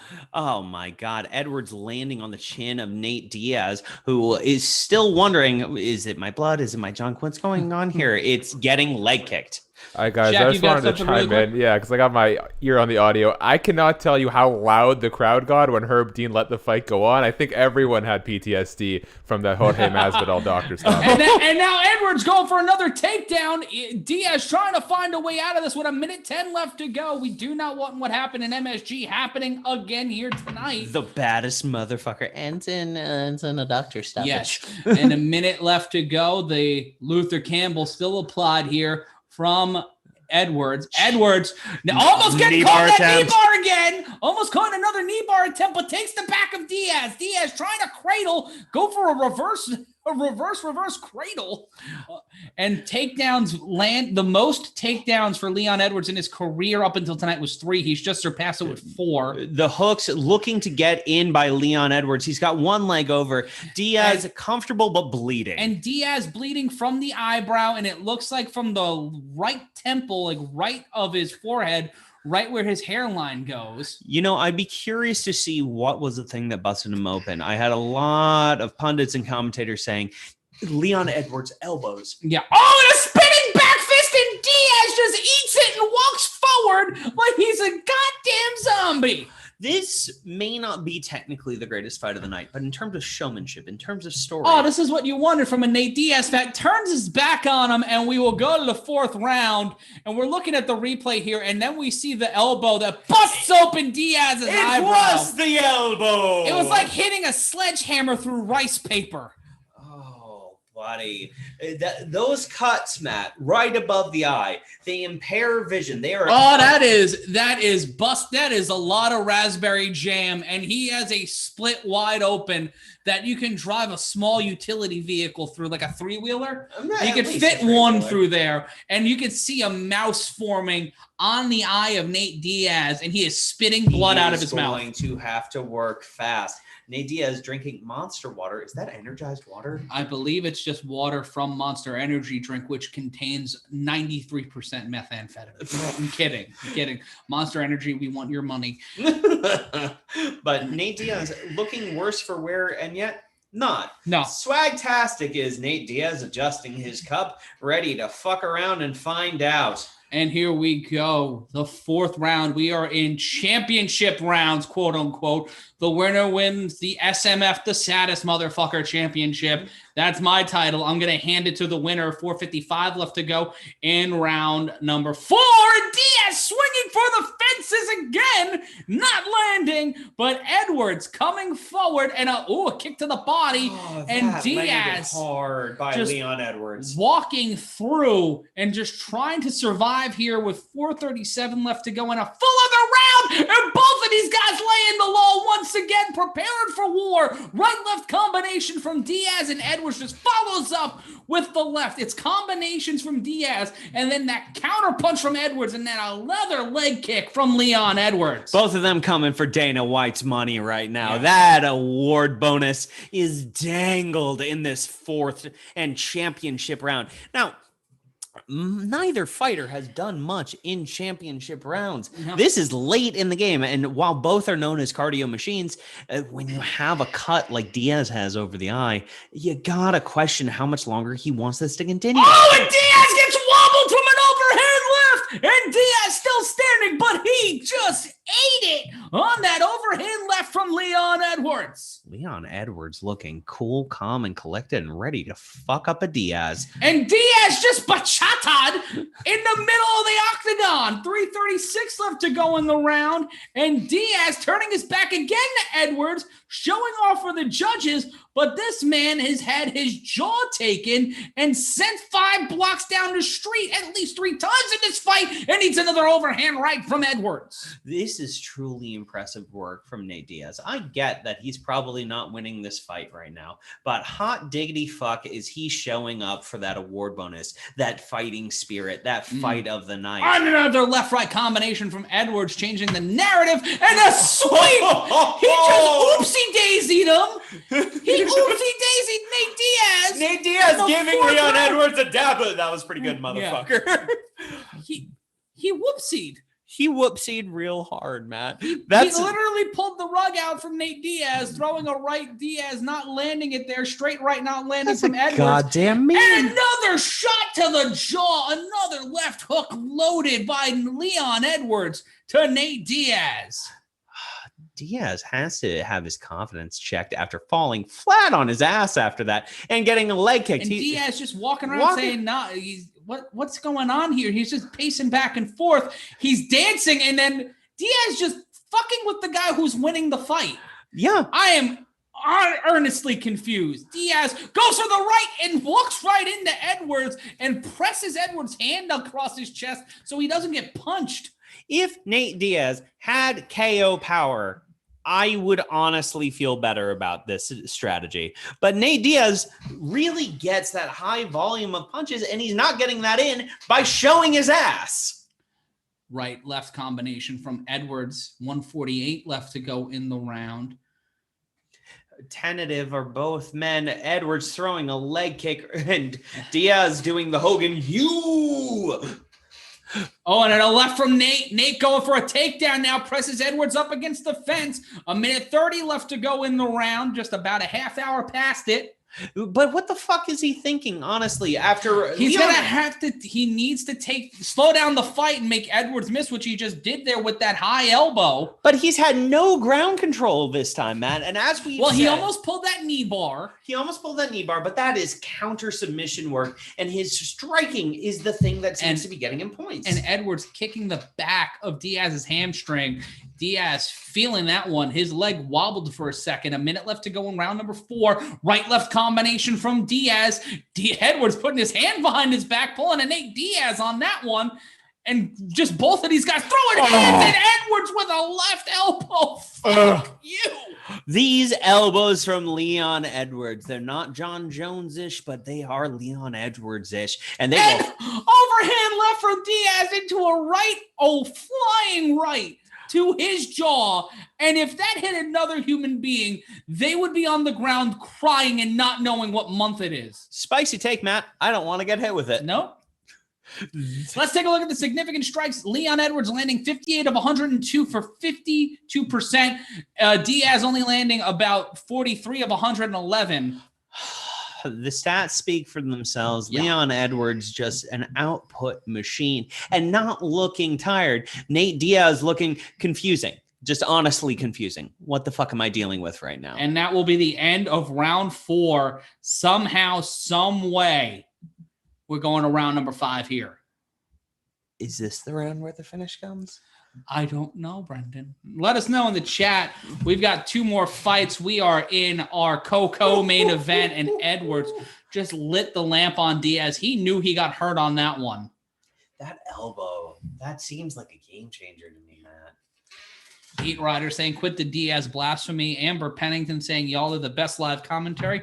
Thank you. Be sure to hit a like, a subscribe, ring the notification bell, and also donate into the super chat. Shaq, what do you got for us before the start of the round? We actually have UFC stats here for once during the fight. So very quickly, you can see them on screen here. Leon Edwards edging Nate Diaz in every round for significant strikes. Here's the wild part. They were about 4 strikes apart in the first 2 rounds. 13-3 in round 3. So Leon is pulling away with this. Back to y'all. Thank you so much, Shaq. Charlene saying Nate needs an edible or some CBD water or something. You guys kick ass. How come you're not as drunk as usual? It's early. I do love that. Entering into round number 5. And we are waiting here. And here we go. Round number 5 begins. No touching of the gloves. Just throwing hands. Right-left combination from Edwards. And Edwards trips Diaz and back fists him. What the flippity dippity shit was that? And a low kick by Beautiful Edwards. Is what it was, Matt. Diaz bleeding from that left eyebrow, right above the left eyebrow, and his eye continuing to swell as Edwards might be cruising to a victory. Shout out to Javier in Apple Valley, California. Shout out to everybody watching us here tonight. And shout out to Chad Hall as Edwards controlling the center of the octagon. Diaz with his hands up, pawed at Edwards for a moment. Now, Matt, if you're Nate Diaz, what is your key to victory in this round? Pinata the motherfucker. You throw everything you can at him. You try to stop, you try to stall, you try to pull for a submission, or you go for the left. Personally, for me, I feel that Nate Diaz's best strategy right now is output. Yeah. He has to win back numbers. Yeah, Brendan said it was 13-3 in the third, and Nate Diaz gets a left hook to the jaw and is somehow still alive. Leon Edwards has been landing some of the most devastating shots of his career tonight against Nate Diaz, and we still have over 3.5 minutes left to go in the round. 3.5 minutes left to go in the round, and Leon Edwards looking like a goddamn champion in this fight. If this doesn't show he deserves a title fight, I don't know what does. Going through the Nate Diaz Rubicon and coming out clean through the other side, if he can last this 320 and change. I mean, unlike Nate Diaz, Leon Edwards does not appear to have taken that much damage. I mean, the punches have been there, but he's not dinged up, not cut, not a mouse. He could go to the club tonight, baby. Yep. And the clubs must be bumping in Glendale. A left combination, and Diaz throwing some hard punches here. Throws an overhand left, gets Edwards against the cage again. A left uppercut from Diaz. 2:51 left to go in the round, and now trying to pull something here. Not a lot of time left for Diaz to try to win on the scorecards. He's got to end Leon Edwards here. Under 2:40 left to go in the fight. The thing about Nate Diaz's build, and this is somewhat speculative, I haven't tested strength of him. I haven't done the Warrior Hogan thing, but you see see a Leon Edwards in his musculature stuffing these takedowns, really controlling the arms. It just doesn't seem like at 170, Nate Diaz has the strength to really do a takedown from standing in the way that he needs to right now. Kosing Oren saying, what about Nate Diaz versus Tony Ferguson? I don't think we could survive that fight. Kick to the body from Edwards, and Diaz slowing down here. It is an interesting strategy from Diaz that when he gets hit, it seems like he's absorbing a thing and then does a taunt out of it. You can't make a good read out of it. It's reflexive. It's just purely his ego will not allow him to sustain the... Do you see it again? Right-left combination to the temple and the jaw of Diaz, and he shakes in and goes to no, pulls a Matumbo. But when I score a bunch of questions wrong on a math test and then go no, it doesn't mean I didn't fucking fail that. No, 95 seconds and change left to go in round number 5 before we go to the scorecards here. And it looks like it is going to be a 50-45. It's going to be a 50-45 in my opinion for Leon Edwards. I would absolutely agree. If this was under Pride rules, it would also be a loss for Diaz because he looks like goddamn burger meat. And then the left elbow missing by Edwards as that raspberry jam continues to come down on Nate Diaz. There's a Larry Bird cosplayer in the chat. God bless America. Minute 4 left to go, and Diaz stumbles Edwards and does not pick up. Edwards is damaged. Edwards is hurt, but Diaz just lets him stay up and does not go after him. Diaz with a left-right combination. Edwards trying to stop him. Edwards is hurt. Nate Diaz with 48 seconds has seen blood in the water and is trying to okey-doke the win here with not a lot of time left. Edwards on his bicycle. Right combination from Diaz, who is bleeding profusely with the crimson mask on. 34 seconds. Diaz throwing punches, and it's a road to perdition for Nate Diaz now, who has Edwards hurt, is trying to steal the fight with under 25 seconds left to go. Diaz needs to push the gas pedal here. He cannot yield, and Edwards stops him with a takedown attempt. That might be the end of the fight, Matt. But throwing in punches and bunches. Edwards Diaz. in trouble. Diaz throwing rights, looking like a Chiron in the UFC. Trying to finish this with 4 seconds left to go. Diaz needs to reach for the one here, and we go to the scorecards. And Nate Diaz wins the round. Won't win the fight, but give that man the $75,000. Holy shit. Woo. What a fight. Man, can you believe that Leon Edwards was in easy control of this fight for like 24 minutes and 45 seconds? And he just went down the pecking order for a welterweight title shot somehow. It was a weird animal where he got Chael Sonnen and Anderson Silva in that last fucking round. It was something where he had put out so much output, but he was 2 centimeters away from getting dropped. Let's look at the replay here. Stockton slap into the overhand left. Edwards is done, and Diaz has hogging points instead of one more punch. If he comes up with that overhand right, that jaw is wide open. This fight is done. Yeah, I was wondering why he started flexing there. Like, this is not the time to play around. You got 20 seconds left in the fight, roughly. Not at all. It's spiking the football on the something yard line. But here's the thing. If Nate Diaz had been this focused on those laser-like precision strikes as much as he was showing his fucking ass in this fight, he might have won this. But he also may have convinced the judges he wasn't hurt. But this isn't Pride, Matt. This is about Octagon, but it's Arizona. It is. No. Who's to say who won this fight? I'm saying Leon Edwards, but the final image at the end of a final round is a testament. Yeah. Well, I just think this gives Nate Diaz leverage to do something else, right? If he got outclassed the way it's been for 5 rounds, I don't really know what you do with him outside of like a Conor rematch, but I think he's too small for welterweight. I say go back to lightweight, and hey, you can say I almost knocked out a 170er. Him and Tony Ferguson, that makes a ton of sense. I love that fight. I love that fight. Charlene saying Diaz needed to do that in the 4th. Levi Hardway saying Nate doesn't feel pain. Levi saying he lost, but he's so enjoyable to watch. Nate is the man, says Sight Sev. Michael Poole saying Diaz has been my favorite fighter, but cardio means nothing if he doesn't push the pace. Very astute, Michael Poole. I absolutely agree with that sentiment. Let's go to the scorecards. The judges score the fight. All cards. 49-46 for Leon Edwards. The unanimous decision for Leon Edwards winning that one 49-46 on the scorecards, giving him has to be that 5th round, Shaq. 100%. And I was actually looking at the stats here. I'll pull them up real quick. We don't have number 5 in quite yet, but whoop, that's the wrong thing. There we go. But Nate Diaz actually outstruck Leon Edwards in round 4 as well, 19-18. So I got to commend him. When we talk about his cardio, it's wild to think that he was down by the biggest deficit in round 3, 13-3 on the significant strikes. Yet he manages to come back in round 4 and round 5. Spectacular cardio. And like you said, if only he could push that pace a little more, show a little bit more urgency. I think sometimes, you know, Nate Diaz and Nick Diaz, their greatest weapon is also sort of their greatest weakness. The showboating, the macho-ness, the bravado.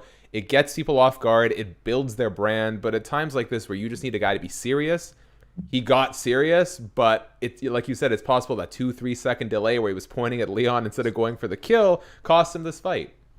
I would say it is a beautiful strategy if you're close. Mm-hmm. If you're close and want them to make a mistake, sure. But Nate Diaz got his ass kicked in this fight. Yeah. And then pulled out respectability in the end. It was not a close fight in my estimation. No, it wasn't. And you can see that in the 49-46 scorecard. That 5th round totally went to Nate Diaz there, and Leon Edwards showing his respect. I feel bad for Leon Edwards. It's like he's been so deserving of this title shot for so long, and Dana White did say it's probably going to go to him after Colby, but just the fact that you could now use this 5th round as a reason to say, hey, man, if he almost the got Jacare of the division, baby. I feel bad for him. You feel so. Guys, very quick reminder as we start, highest viewership we've had all night. Hit the thumbs up button. That lets more people see it. If you care, leave a super chat donation. That goes a long way to funding us. And you see the subscriber goal in the bottom right corner there. It's ticking up. If you can help us get to 130,000 by the end of the night, one of us will take our shirts off. Who will it be, though? I think Shaq just volunteered himself. I was hoping for the dog. We will get DMCA'd so quickly. We're supposed to cop out and show the dog, but. Oh, okay. Right, yeah. Well, Olive's on duty. David Isaacs, co-founder of the UFC, in the chat. Hi, friend. Good to talk to you. Hey, bud. He and I work together at the A7FL, and you can watch me call the A7FL tomorrow on Fight TV. Fucking wild. We've got Lacey Luke in Oregon, Natalia 19124 saying, "Oh yes, baby," to whoever takes the shirt off. It's Olive. She has TFDs. Then that she has like 6 of them. Yes. Because she's a dog. Yes. Anyway, Diaz posing, which is you lost. Gilbert Burns saying, "I think Leon lost his title shot because of how that fight ended," which is what you brought up a moment ago. Yeah, I mean, I brought it up. Shaq brought it up. If this was not the dominant win that it would have been if it ended 2 things earlier. Austin Matthews and Justin Bieber looking like the guys who sold you dirt weed. Brian Ortega looking like a guy who bought dirt weed. Oh, and FaceTiming his kid from the look of it. Yeah. Or a random child. Yes. Could have been his brother. Could have been. But yeah. Well, Brendan, you talk to the fans. I will be right back. I'm going to utilize the your Twitter thing. Gang, what a series of fights we've had tonight. And we finally get into the motherfucking championships. I am. So. Wait, the motherfucking championships? Sorry, they're not defending that one tonight. It's the Oedipus belt. Oh, no. Some people will get that reference by Steph Sotilli. Please follow us on the Twitter machines. Our graphics are up. Damn it, guys. Have there been any Joe Rogan number 3s yet? I'm not. Oh. Brendon just got that reference. This one. And Brendon Moreno showing up on our screen right now. We have a big flyweight fight for the fucking title. A rematch that was arguably the fight of the year when it happened. I'm really excited for this, but it was a fast turnaround. We now have full training camps. We have 2 guys who have been in the Octagon and experienced each other in the war of their life. I really do think this is going to be a different fight. I'd one-tap Joe Rogan. Oh God. Oh God. And Israel Adesanya defending his title against Marvin Vettori tonight. rematches for these titles. Hit us up in the chat and let us know if you think this is going to go different. Do you think we're just going to run it back? Is it going to be the same old bullshit, or are we going to see some fucking knockouts? I think it's the latter. I think Deiveson knocks Brendon Moreno out this time. I really do. I think Figgy is going to fuck shit up. It's going to be goddamn great. But let me say, after the shoving and all that nonsense, I'm team Brendon Moreno all the way here. Like, he's such a nice guy. How could you do anything but root for him? He's a hairdresser and looks like he could murder you in a B movie. Yeah. Listen, I'm always team nice boy when it comes to MMA, but hot damn, yes. I'm excited for this fight. I like both fighters. I do. We'll see how this goes.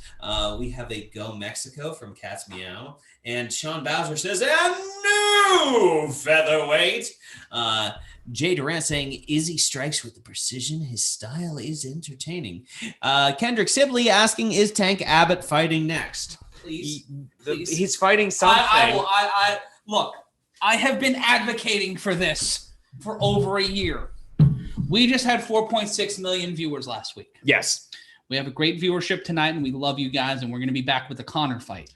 But I'm asking our overlords at Vox. Yes. Fox Media, SB Nation.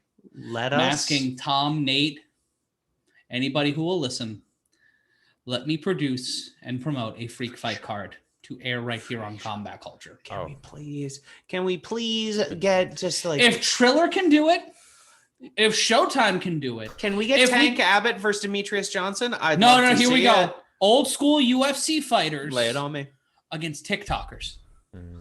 Give it to me. My body needs it. What was that, Steph? I was informing the dog to lay down so she does not interrupt your fast. Yes. All of the big fat baby with TFDs. But yes, but I want this. I want to see, or YouTubers, any digital media person who thinks they could take Dan Severn, Rico Rodriguez, Don Fry's mustache, A Shamrock. It doesn't matter which one. It could be Ryan Shamrock. I don't care. How dare you with that reference? I personally want to see, and I have a slightly different take of it. I want to go for nostalgia. I want to go for former UFC legends versus former TRL personalities. Mm-hmm. Tell me Sway can't sway in and just doesn't in a judge's scorecard. I think he could. Carson Daly out 2 rounds. Did y'all see Lamar Odom absolutely chin check Aaron Carter? Yes, he was doing the Nate Diaz. Spinning around in circles. I pointed it out on Twitter. How am I supposed to believe he beat Shaq when he can't even take out former 6th man of the year, Lamar Odom? Ain't no one beating me. Oh, that seemed... Jesus Christ, these fucking highlights from both men. Sean Bowser saying, Shamrock these nuts. I cannot tell you... Yeah, well. Since you mentioned Shaq, I cannot tell you for how long I've been trying to score any sort of interaction with Shaquille O'Neal. The closest I came, UFC. It's just my namesake. I got to make it happen for the family roots. UFC 241 in Anaheim. That was Cormier Miocic 2. He's in the audience, and I shout out to UFC PR. They're the nicest people. But I'm like, hey, I know what the answer is, but is there just any chance I could say hi for like 4 seconds? Like, no. I'm doing media, and then Oscar Willis, the Mac Life, pokes me on the shoulder. He says, hey, Shaq just walked by. Fuck. Shaq, can we get you on Shaquille O'Neal's shoulders while he's standing on at least $10,000 so we can have Shaqs on Shaq on stacks? We'll make it happen. Like it. I'm convinced by the end of my life I'll make it happen. Master Blaster. Kind of thing.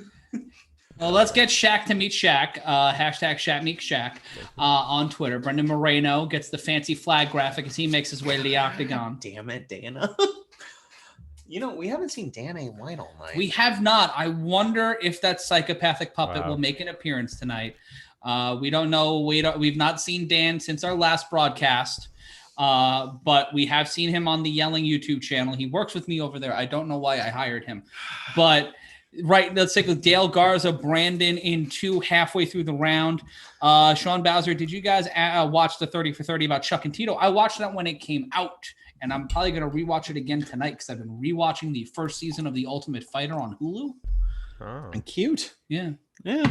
And Moreno dapping up his team as he walks into the Octagon. Do you think Tito would make a worse politician than Chuck Liddell? Do you think Chuck should run? No, I don't one think from any the can be should worse run. than Tito Ortiz after I saw that Yeah, nonsense. what Shaq said. No one's worse than Tito. Can I pull up some metrics here? Yeah, Please go do. ahead. Before I get going, before I zoom out. Let me see where we're at. First, Nate Diaz, man, remarkable how he can turn things around. 31-16, nearly double Leon Edwards in that fifth and final round. Final significant strike total, 77-76 for Leon Edwards. Wow. So, I mean, the fight wasn't that close, but the statistics were. That fifth round really turned things around. And yeah, it made it a fight. Yeah. Which it wasn't for 4.5 rounds. Mm-hmm. And so just as I wrap up here, I want to go to Deiveson Figueiredo versus Brendon Moreno 2 here. Yeah, we'll get the tail of the tape up there, so I'll leave it be for now. But strikes landed per minute, very close, virtually identical, as some have been known to say. 3.38 per minute for Deiveson, 3.41 for Brendon Moreno. Striking accuracy, here's the difference. 56% for Deiveson versus only 38 from Brendon Moreno. Strikes absorbed, again, super similar. 3.35 for the champ, 3.41 for the challenger. Significant strike defense. Weird that Deiveson absorbs less strikes, but Moreno actually has the better striking defense by about 9%. Grappling, the edge But goes to... wouldn't you say the better striking defense would not have punches thrown at you anyway? Yeah, I guess. One I just might imagine say. Davis... You know what I think probably happens is you see Moreno in a lot of scraps. I think Deiveson just puts motherfuckers to sleep. Because let's remember what he did to Jojo Benavidez. Oh, don't remind me. Twice. That's so that sad was to see. sad. That made me feel bad about life. I feel bad for Jojo Benavidez, just generally. Marvin Mija asking, how did you guys react to Jamal Hill's arm injury? Here it is. Uncomfortable. That was the entire, fear. Yeah. The word is fear. As we see Figueiredo coming out with some swagger, baby. Yeah, he looks like he is about to murder a motherfucker. Yeah. He is enjoying every moment of this. His first fight in front of fans as UFC Flyweight champion. That's got to be a good feeling. That's got to be the best feeling in the world, to finally showcase how good you are after a war in front of nobody. Apropos of nothing, just based on entrances, and I like to do this in my head a little bit. I'm pretty sure other fans like to as well. Just based on entrances. If I had to give the fight to someone, I feel like Figueiredo is about to choose violence. Dude, he is. I understand that some people just have that kind of chip on their shoulder, but Deiveson Figueiredo is a disturbed little man. Don't let him hear you say that. If you think Henry Cejudo's a problem, and I got into a Twitter fight with him over Andy Kaufman like a year and a half ago. Deiveson Figueiredo, yeah. Good. Continue. Deiveson Figueiredo is what you want in the UFC flyweight division, because he is a legitimate crazy man. Yeah. And you need that in a division that has been at a tipping point where Demetrius Johnson, one of the nicest people on the planet, that division almost died because he was so good at what he did that it was, after a while, just depressing up until he lost. But even still, like, he kept that division on lock for what felt like forever. And now you've got a guy who's finished 17 of his 20 wins, 9 by knockout, 8 by submission, has most knockouts in the division's history. Ooh, 5 knockouts, 8 submissions. That is a dangerous man. Here's the interesting stat in regards to this, where these guys are kind of separated, and that is the Deiveson Figueiredo 2.4 submissions per 50 minutes on average, 0.6 for Brendon Moreno. So on the feet, there's a lot of similarities, but Deiveson has this whole other dimension on the ground where I think he's got the big edge. A very good observation, Shaq. And here's another observation. I'm sorry to cut you off, Matt. Brendan, why is it that everyone always thinks you're belligerently drunk? It's part of my charm, Shaq. I think it's because I'm a little gassy from having all these beers. They're very bubbly. So I don't know. I take a second and that blackberry Meyer lemon. Right. Let's take a look at really the tasty. tape really quick. They busted out the big graphics on this one. Figueiredo 33, Moreno 27, Moreno 2 inches higher at 5'7" to the 5'5" Figueiredo, both at 125 pounds. Figueiredo having a 70-inch reach, a 68-inch reach for Figueiredo, plus 163 for Moreno, minus 265 for the champion. My goodness gracious, Great British Baking Show. People are really thinking Figueiredo is going to fuck some shit up. Well, take a look at the fact that the last time he fought Moreno, it was 21 days after his decimation of Alex Perez. So if you take a look at it like that, Mike Bell, Chris Lee, and Dennis O'Connell will be the judges. Your referee will be Mike Beltran and his fantastic mustache. God damn it, it's glorious. And we are getting the official introductions for our actual co-main event of the evening, the title fight at the UFC Flyweight division, 125 pounds. It is Brendon Moreno going up against Deiveson Figueiredo. I'm Matt Ryan. With seemingly Mexico flag dyed hair. No, he always dyes his hair. He always puts a red stripe or something in his hair before every fight. Putting a beer in your hair, very weird. But Matt Ryan, Brendan Sokler, Shaq, and Steph Sotele. You can follow all of us on Twitter in a variety of ways. You can actually click the description below and follow us on Twitter there. Shout out to people who've been following me throughout the night. Hey, that's nice. Kosang Oren saying still sad after the Diaz loss. Yeah, I get it. I get it. He threw a hell of a final round, but it's a final round. He could have finished that fight, but he just something in him didn't let him finish that fight. Well, you know what? Nothing makes up for Octagon time, Matt. Like having that killer instinct, it can be questionable if you're not there. The noise of the crowd, you really seeing an opponent reeling, he just didn't go in for the kill. No, not in the slightest. Figueiredo being introduced as we get towards the end of our introductions and begin this fight, our first of 2 title fights here tonight at the Gila River Arena. Someone saying these Venom outfits are great. They are better. They have more personality. Definitely an improvement in my estimation. Honestly, Figueiredo looking like you could grate cheese on the man and make sexy nachos. Yeah. Like the conditioning of both men is that this could go 5 rounds and not lose speed. No. But I don't expect it. This is lining up to be Hagler Hearns. This is going to be a lot of chaos and a lot of violence as both men prepare in their corners. Moreno, Figueiredo, 2. And let's get ready to go for this flyweight title fight. Mike Beltran waiting, biding his time, checking the corners. And here we go, round number 1. Figueiredo first to step into the center of the octagon. Will control the center. Moreno, feigning a couple of lefts, will step in now, take control of the octagon. Both men finding their distance. Center of the octagon is Moreno, but pressure by Figueiredo. This is back and forth right now to determine control of center. Yeah, they're trying to figure out which one will be in charge of the pace here. Early goings of round number 1. Moreno missing with a straight left. Low kick. That one lands, but not effectively on the champion by the challenger. Taking the momentum from that leg kick and just switching positions is Figueiredo. Oh, Moreno tags Figueiredo with that left. 2 quick left jabs. Got in on the second one, leg kick again, and Moreno coming with that overhand left. He's going to be utilizing that left hand a lot here. Leads with it, goes upstairs, and then tries to go with the right, but blocked by the champion. A flurry of punches here from the challenger, who has taken control of this fight early on in round number 1. Moreno doing more of an output than I honestly expected from him in round 1. I expected Figueiredo to really apply pressure at the beginning and try to establish some dominance, get in the head. Oh, and a Moreno getting in the head of Figueiredo with another left. Pressuring here is the challenger. Getting strikes is Moreno, and Figueiredo coming in with a knee and a punch on the way out.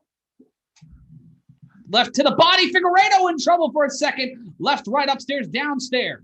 Shot to the body. Figueiredo getting Moreno, but Moreno standing tall on the wings of a dream here. 3:17. What left to go in round number 1 as Moreno lowers his shoulders, throws the leg kick, lands it, and here comes a long, arduous round for the champion as Moreno has taken control. 2 quick jabs again. High output, Figueiredo almost gets caught, but grabs the arm of Moreno, and Figueiredo gets punched in the jaw and will relinquish that grasp of the challenger.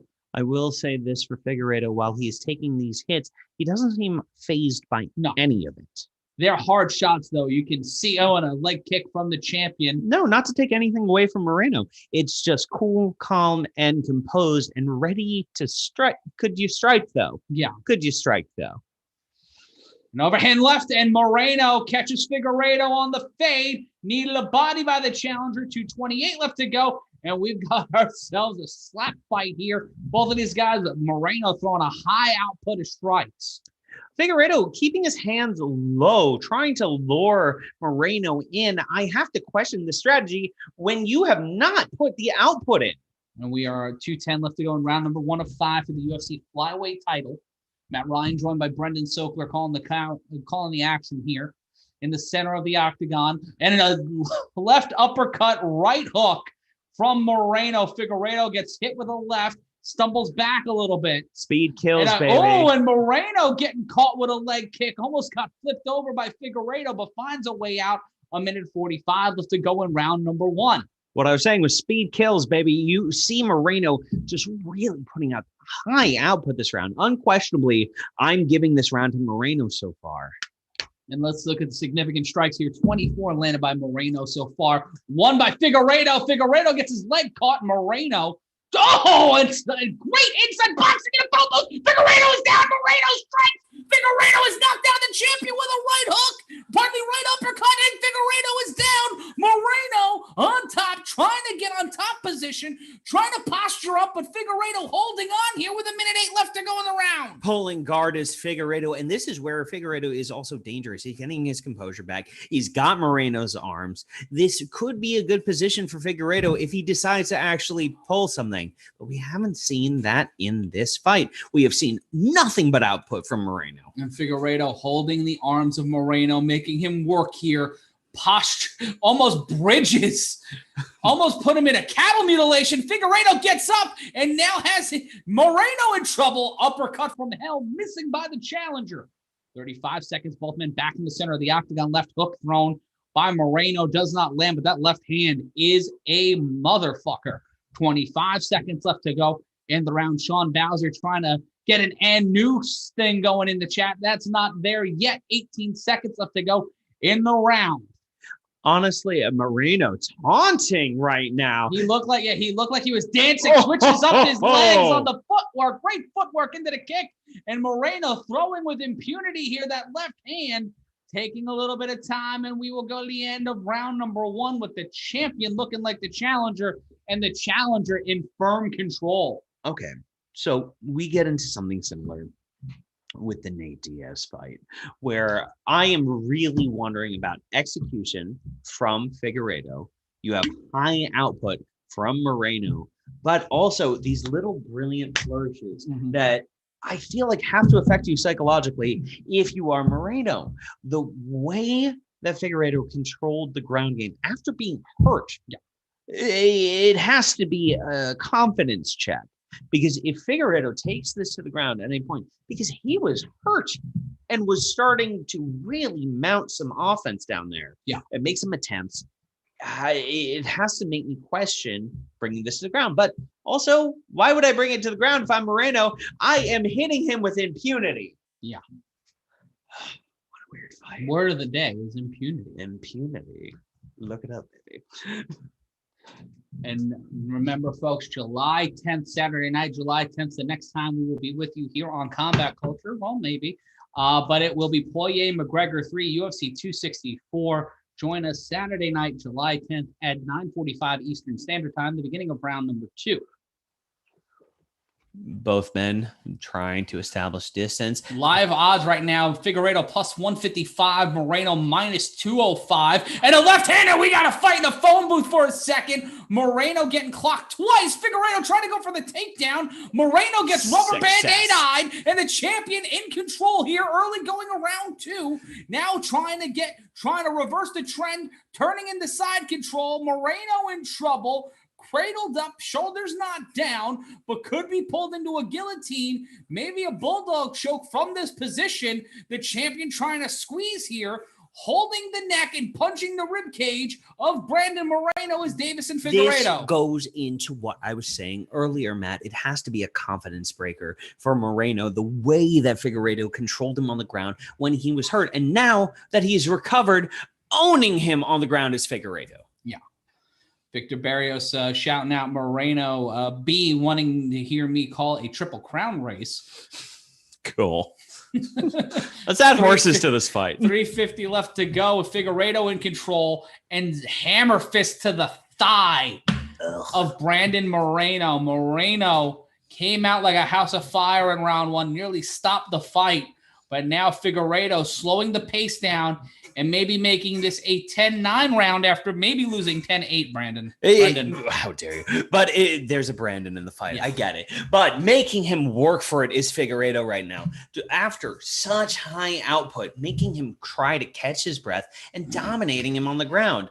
But God damn it, the scrambles in this fight. And now back into a variation of side control, pulling the neck, trying to go for the guillotine. Moreno now controlling, and now trying to take the back of Figueiredo. This is lightning fast, man. As soon as you think there's a rhythm in this fight for either guy, it completely turns around, and Moreno just need Figueiredo in the asshole. Yep. Knee to the asshole by Moreno, repeatedly kneeing his asshole. I can tell you the crowd loves it. They're just laughing. This crowd is loving it. I'm loving it. If you're not enjoying this, if you're watching along and not enjoying this fight, you are not a mixed martial arts fan or a fan of things that are fun and entertaining. And now trying to go for a suplex, Figueiredo dropped to the ground. Moreno has Figueiredo's back, but Figueiredo finding a way to avoid the RNC attempt and trying to go for that choke is Moreno. Holy shit. On his back. Figueiredo on his back in a mount is Moreno. Moreno maybe trying to put posture up here, but trying to climb. Brendon Moreno is Deiveson Figueiredo, who needs to interlock the legs around the waist of Moreno. Remember when I said Figueiredo may have tired Moreno out? Not showing any signs of exhaustion is Brendon Moreno. Really fucking working to try to get that submission. And what guard by Figueiredo. Oh, Figueiredo eating 3 gavel shots to the head. A minute 45 and change left to go in round number 2. We've got 3 more rounds after this, humans. And right now, Moreno, this has been a seesaw round. It's a 10-point must. So right now, I'm giving it to Moreno. This is going to be a real awkward situation for the champion. We still got a minute 30, though, Matt. And that's why right now I'm giving it to Moreno. I see you. But Figueiredo can probably pull something out here. On his back, postured up. Moreno trying to get back to his feet. An elbow from the bottom by the champion. Hitting a bionic elbow, and he has busted Moreno's eyebrow open right above the eyebrow. Same place Nate Diaz got cut. Dropping the elbow like he was the son of a plumber is Figueiredo and getting to his feet, but Moreno going for the back. Lucha roll. Pardon me, Figueiredo lucha rolled and ends up on his back again, and sprawling on top of him was Brendon Moreno like a clean sheet. The scrambles in this, if you are a fan of wrestling, if you are a fan of BJJ, this is a gorgeous fight. And the striking has been tremendous as well. The output from both fighters here. Every time Figueiredo finds a rhythm, Moreno completely cuts it off like the preacher from Footloose. 28 seconds left to go in the round, and another elbow from Figueiredo, who has been impressive from the bottom position here, but has been landing some great strikes and may be able to stop the fight depending upon how bad that cut is on the eyebrow of Moreno. But we saw that in the first fight of the night, Matt. You can win fights from your back. Yep. And Figueiredo looks calm, looks confident, but again, in terms of octagon control, it's a disadvantage to fight from your back. But do you think taking these 2 rounds as a loss and dominating the next 3, especially when you have a gigantic target on your opponent's head, do you think conceding those 2 rounds will do him any good, or is it right now knockout or submission? I don't think it does them any favors, but the fact is this has been a back and forth fight, and Figueiredo has really laid in those elbows right above the eye, like we saw in the Leon Edwards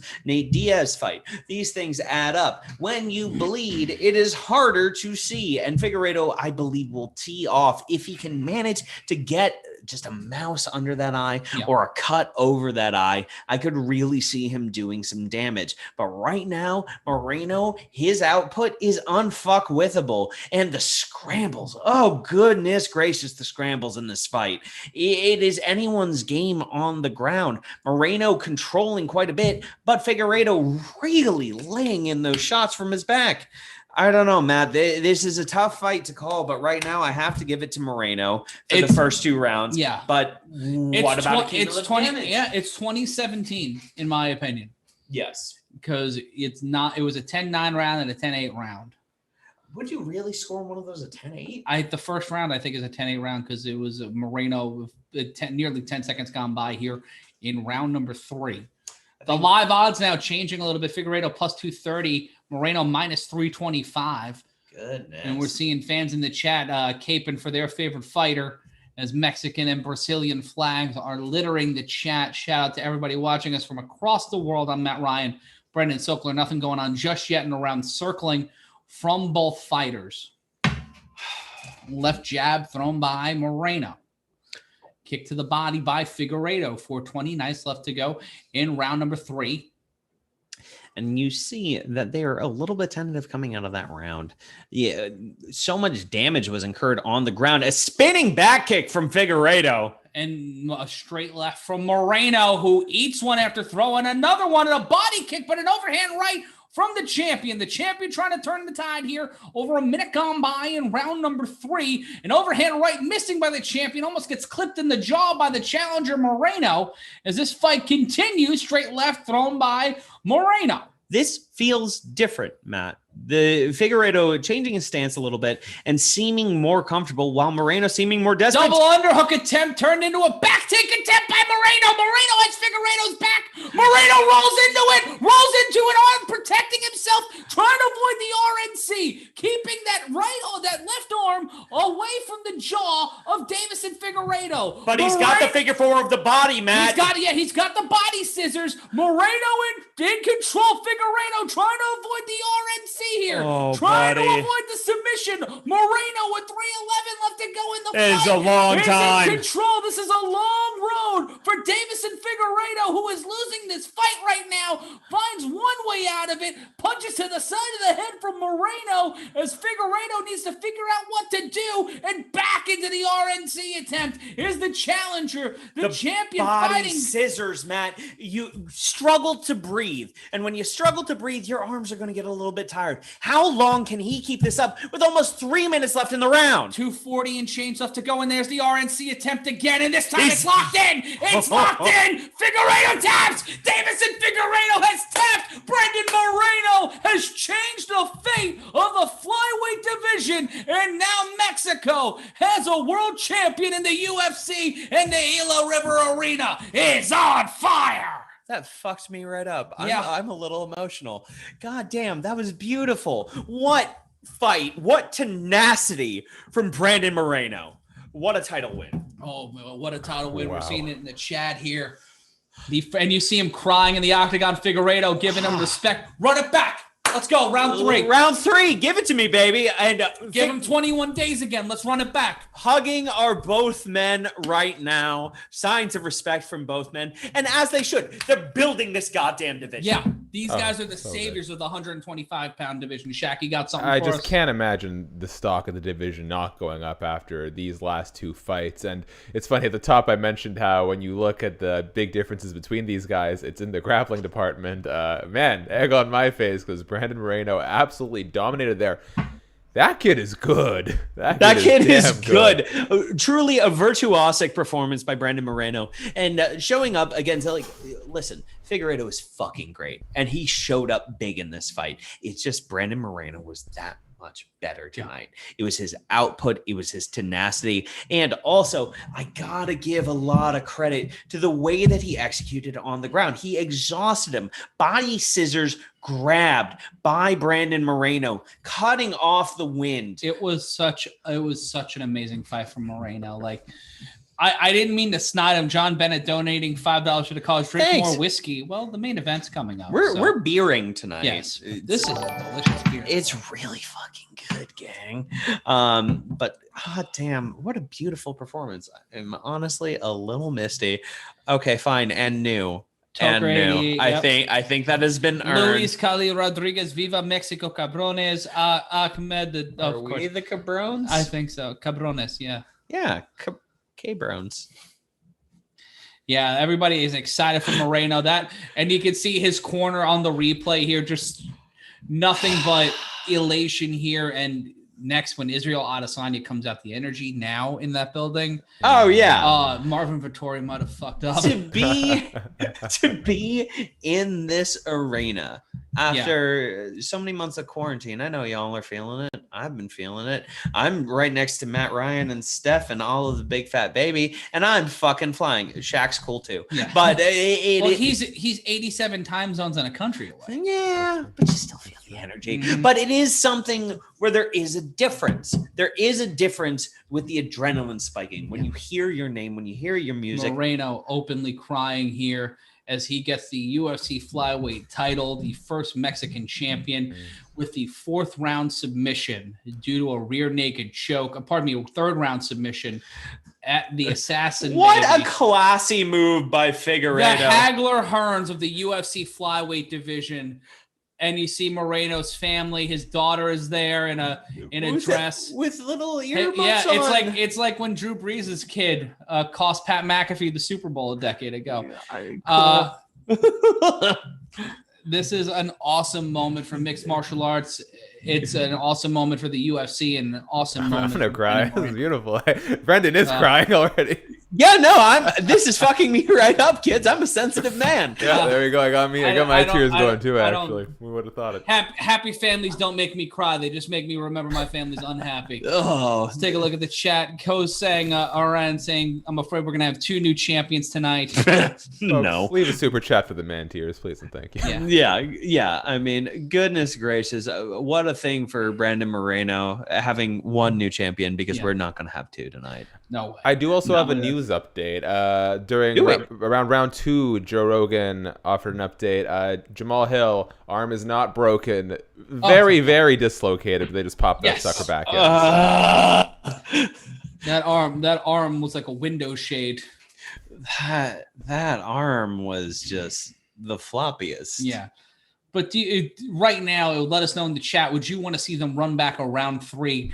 And if so, why are you not doing it in Mexico City? Ooh. Or Tijuana? Spicy. Like, if I'm looking at the world like later this year, maybe November, December, like that to me, sure, you could make it an ESPN or an ABC card, because it will be amazing. Make it an ABC card, because this was a star-making performance for Moreno, and these guys have a rivalry that deserves to be seen. This deserves to be a trilogy. Legitimately deserves to be a trilogy, because this has saved the flyweight division, in my opinion. Truly, and we've been looking for that great rivalry. We've had great champions. Yeah. We've had people that were dominant. We haven't had a rivalry. And anybody who watches, if you're a sports fan out there, you can automatically think of 5 teams you hate more than anything. And that's what keeps you watching. That keeps you watching the other games. The Yankees, and the Yankees. Yeah. Fuck them. Yes. Let's go Mets. But Moreno elated. And this crowd is going banana. There is a packed house of humans, and I don't know how to feel about it, because it's just too many people at once. I got used to no people. Tell me and about it. Rogan and Moreno having a religious moment here tonight in the crowd. Appears to be cutting his own Hulkamania promo, and god damn it, I'm here for it. Good for him, man. Could not happen to a nicer guy. Yeah. Well, if I was having trouble getting the Brendon Moreno interviews before, I'm really not going to get him now. We have in the chat, Derek Lewis versus Conor McGregor. Sure. Yeah, I'll take it. Sean Bowser basically, saying let's run it back. Moreno's going to handle it again. Yuta owns say get those 125 out of here. I will fart in your butt. How dare you? Jay Durant says it feels like I'm living vicariously through your commentary. This energy is lit. Thanks, Jay. We appreciate two it. Manic individuals, Shaq and Steph and a dog. Like it's just the right amount of. It's just a whole bunch of powder keg of angst. Yeah. And we love to fucking see it. Brendon Moreno on the shoulders of who I'm assuming is one of his trainers. I would assume so. That's not just a fan from the crowd. Figueiredo getting interviewed right now by Rogan. If I swear, and Figueiredo, a little glassy-eyed, it looks like a blood vessel. A blood vessel definitely burst in his eye, or it's more of his hair dye. And then we got a translator in there, looking like the therapist from Down Periscope. God damn it, Matt. Don't reference Kelsey Grammer movies on this fucking thing. So, folks, what are our official predictions for the main event coming up? Ooh, Israel Adesanya by attempted murder. Words out of my mouth. I expect that Israel Adesanya is going to pull what he pulled in what Anderson Silva pulled in the Forrest Griffin fight and hit a redonka-trunk counter-strike that's going to look silly and end up in highlight reels for years to come. And I could be eating my words, but I doubt it. I doubt it. Yeah, I'm gonna go Izzy too. I think that while here's for me the separation. The question isn't what I gather from the Jan Blachowicz fight is not does Izzy have bad takedown defense? I think he has very good takedown defense. The question for me is if Marvin Vettori gets him down, how good is Izzy at standing back up? That to me is the troubling part, the uncertain part. If Marvin Vettori can get Izzy down, it's a fight. I just don't know if he can get him there. I think he can get him down. Can he keep him down? This is a massive difference in strength. It is a massive difference in build. And I just don't think Vettori has the range, baby. I don't know. Bo Hunter in the chat saying Israel in 4. I'm picking Izzy. Richard Jimenez saying Israel in 4. I want to see Izzy knockout and then some sort of celebration, homoerotic or otherwise. I'm here for all of it. Maynard James Keener from Tool was in the crowd. Shotguns by Dominic Cruz and who the fuck was that? I don't know. They were the Nelk boys. I don't know what that is. Well, I mean, they're very big on YouTube, so. Oh, okay. They're Canadian also. No. They're like college frat boys who drink. You ever see those videos of that dude who just like shotguns an entire beer while simultaneously taking like the world's largest bong chop? You ever seen those videos? All right. Well. No. They're a little. Their demo is shockingly even younger than me, but no, that tracks. That tracks. I thought you were congealed yesterday, Shaq. Yeah. Like what? Younger than you? I didn't know they made that. There are other YouTube channels aside from this one. There's more internet to be had. Fuck, my bones are turning into dust in front of everyone's eyes.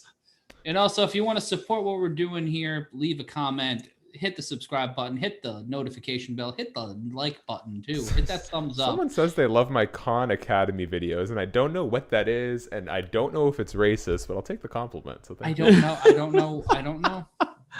Shaq, how close are we to that 130K mark? How are we doing on that subscriber bump? We're about 400-ish away. So we're if we can get if you're not already subscribed by the end of tonight. If we get to 130,000 subscribers, one of us will take our shirt off. Yeah. On top of that, we'll let you guys vote. Yeah. We'll give and it's between me, Shaq, and Brendon and Olive. Because Olive is a dog. Yeah. And we'll put a dog on screen. So here's the thing. We're going to give away a flag right now. Yep. But the only way we're going to and it's a Rangerstown, New York Rangers flag that we will sign. Brendon, Steph, and I will sign. Olive will sign it too if you'd like. We want to make sure that you guys get something cool every show. So here's the thing. If you follow all of us here and tweet us, not only your prediction, but here, not even a prediction, the funniest interaction you've ever had with a human being, whichever one is the best one, judged by Stephanie Sotilli, at Steph Sotilli. We'll get that flag by the end of tonight's show. Yes. So that is follow STEPHSOTTILE. Tag that. Tag Shaq Fu. Tag at Brendon Sokler and tag M Ryan Consulting on Twitter with the funniest interaction you've ever had with a human being. And at the end of the show, Steph will pick one for the winner. Now, Matt, we're right now watching a hype video for Poirier McGregor 3. What are your insights on this?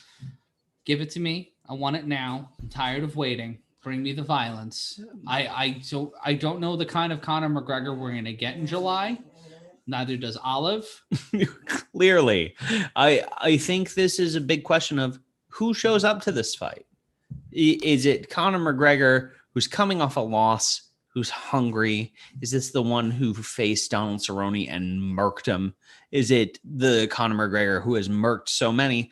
Or is it a guy who's made multiple millions of dollars and cannot muster a fuck? I think this will be closer. I think if nothing else, McGregor is really bad about making mid-fight adjustments. I think when you find a hole, I'd agree. It's really hard for him to close it up. But we saw how he bounced back that Nate Diaz fight. I think he can go home and shore things up. And he won that first round.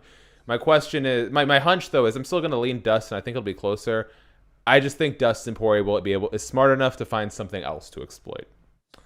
So, I think so. Like the ground game. Someone said one of us is a Freddie Mercury lookalike. I'm going to take a hunch. They mean me and my enormous fucking chompers. That's a new one, but I'll take it. I also have perfect pitch. I cannot sing, so I'll take that. Probably meant you. I think it's just I look very good in an all-white jumpsuit, but yeah, that's fair. Needs to be said. Jude Pagano asking a good question. Is McGregor fighting too soon after his knockout? It's been 7 months. I think 7 months is a good amount of time. Yeah. The statistics betwixt these two are so close. Strikes per minute, 5.59 for Poirier, 5.32 for McGregor. Striking accuracy, 50% for Poirier, 49% for McGregor. Striking defense, both at 54%. But in terms of knockdowns, 19 by McGregor, 13. Knockouts, 19 by McGregor, 13 by Poirier. That is an insane number. That is an insane number. And let's talk about the difference in the amount of fights. I think Poirier has more fights under his belt. Yeah. So, this should be factored into these statistics. This is designed to make us think it's close. But McGregor has a higher percentage of knockouts. We're getting into the tail of the tape for Israel Adesanya and Marvin Vettori in terms of the DraftKings odds. Yeah, let's take a look at that. It's minus 275 on the money line for Adesanya, plus 220. The over-under is 4.5 rounds. The over for Adesanya is minus 148. The under for Vettori is plus 110. Decision for Adesanya is plus 140. Vettori plus 375. The finish plus 175 for Adesanya, plus 500 for Vettori. Everybody looking like this one's going to go to a decision. In what fucking world?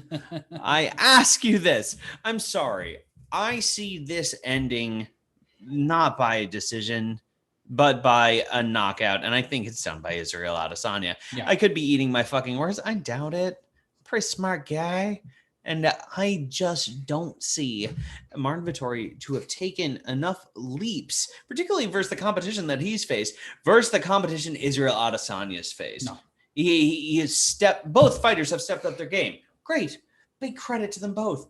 But who the fuck has Israel Adesanya been facing? Murderers Row, killers.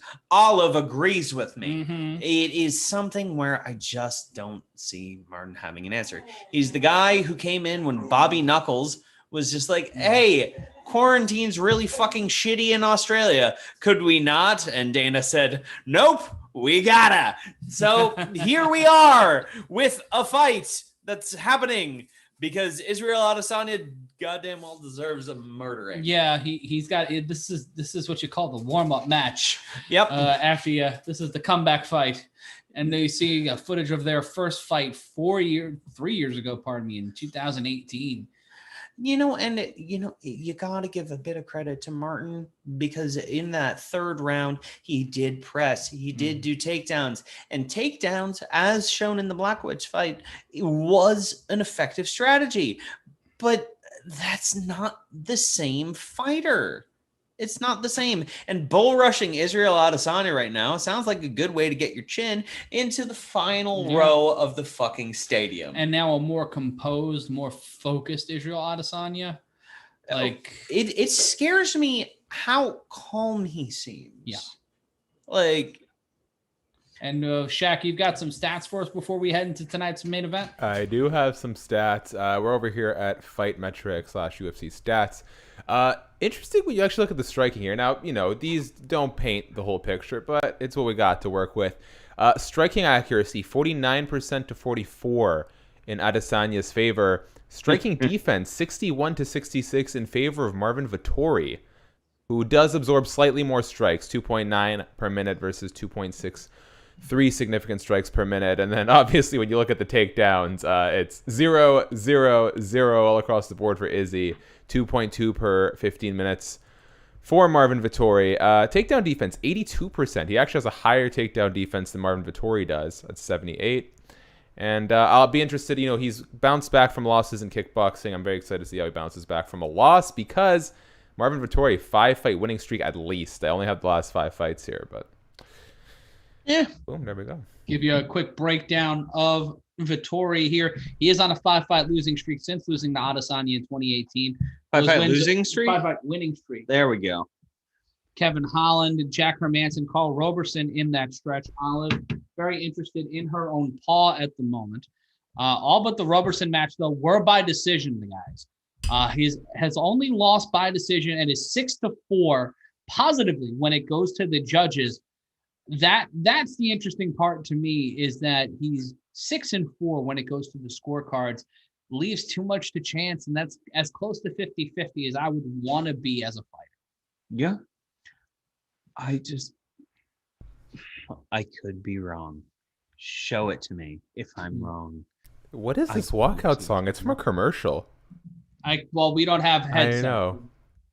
So I swear this is like one of those like Clash of Armies mobile ad theme songs. It's somebody's Spotify and they're just playing the commercial. Yeah. I'd like to guess that he's playing Mambo Italiano right now. I think that would be great.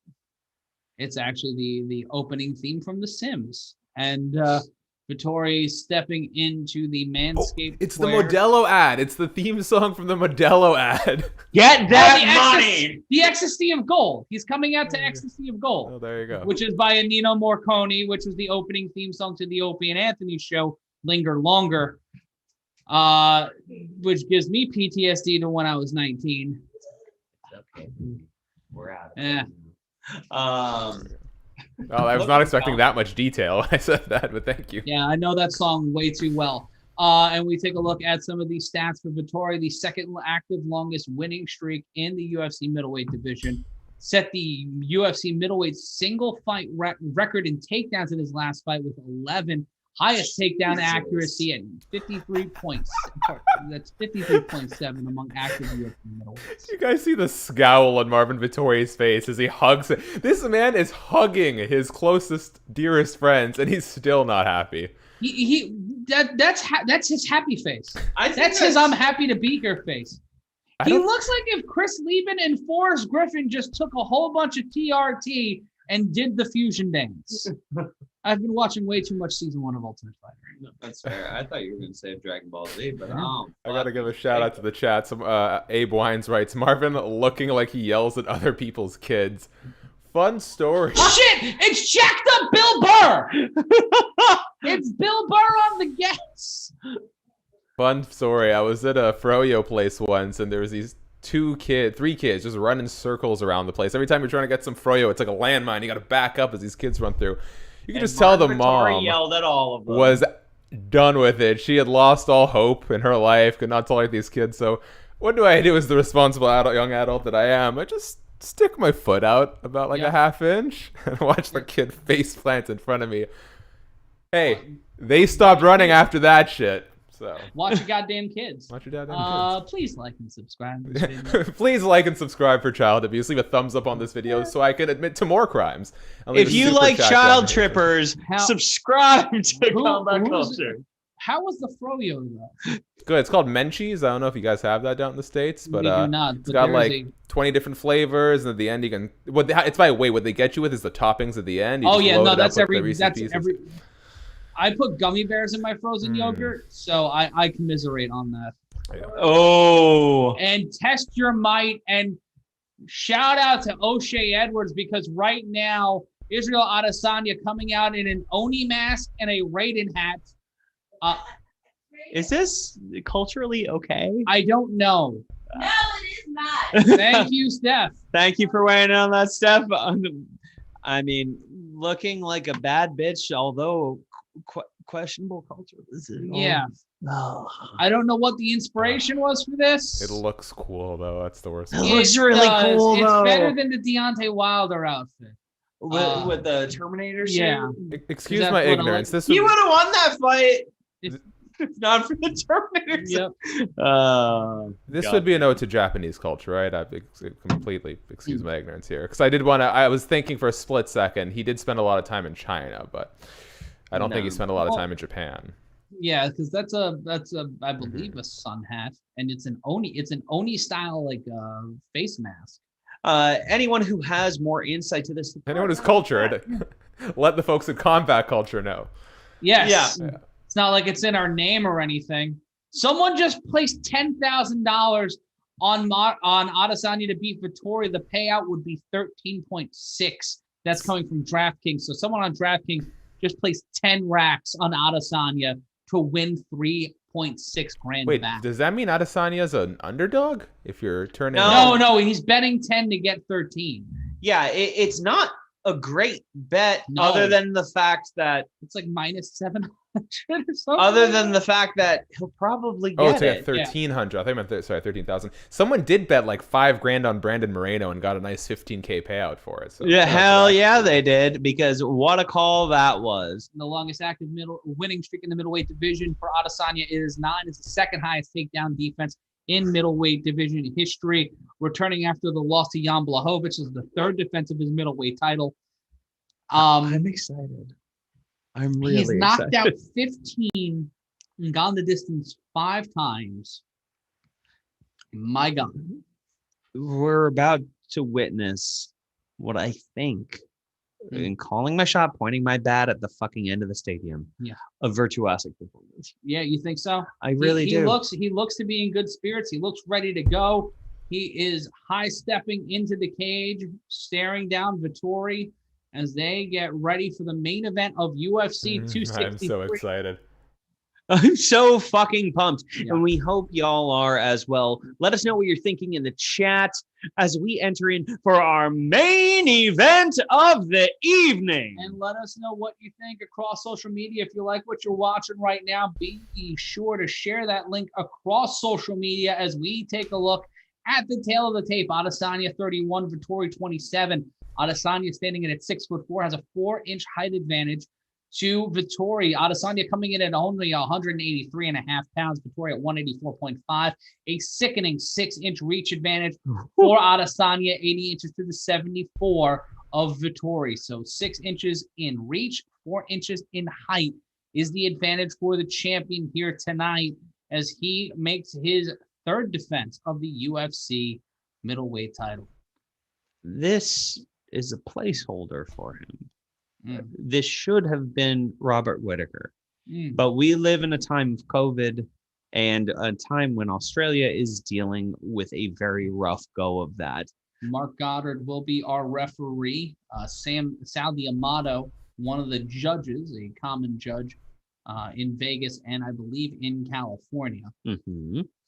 But we're gearing up for a big one, gang. Yes, I will be here for the main event because, like I said, I got to capture my hideous face when I scream and yell at the top of my lungs.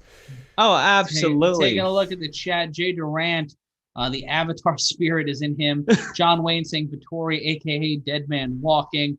Miguel Vidalez asking, how old are the judges? Old. Very old. Is anyone thinking that Marvin Vettori has got this? Show us who you are. Yeah. Let us know in the chat so we can look stupid if we're wrong. Anthony Provencio in the chat saying, let's a whole bunch of symbols in go. It Israel in 3. Miguel saying, do they get their eyes checked? I don't know. I don't know the Arizona State Athletic Commission. So. Jay Bennington saying go Martin. Not saying that he's going to win, though.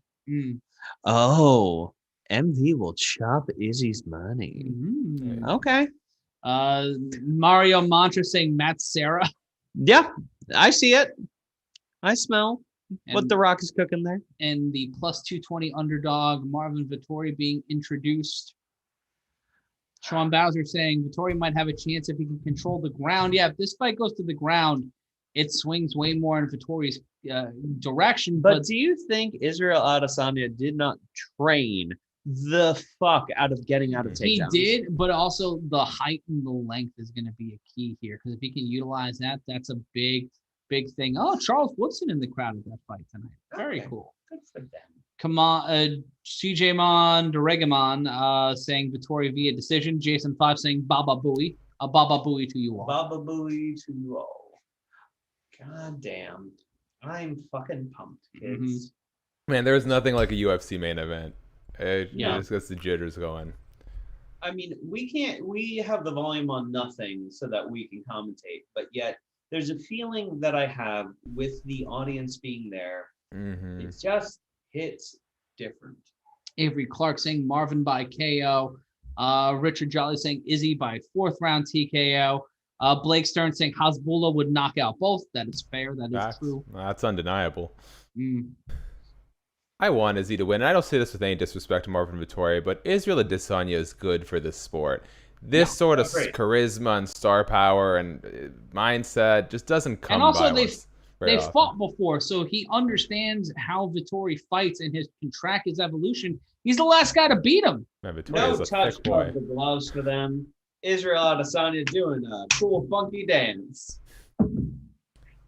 Marvin Vettori just kind of sounded like a normal fighter. Adesanya barking and crouching. Mark Goddard is your official. Checking, and here we go with round number 1 of 5 for the UFC middleweight title.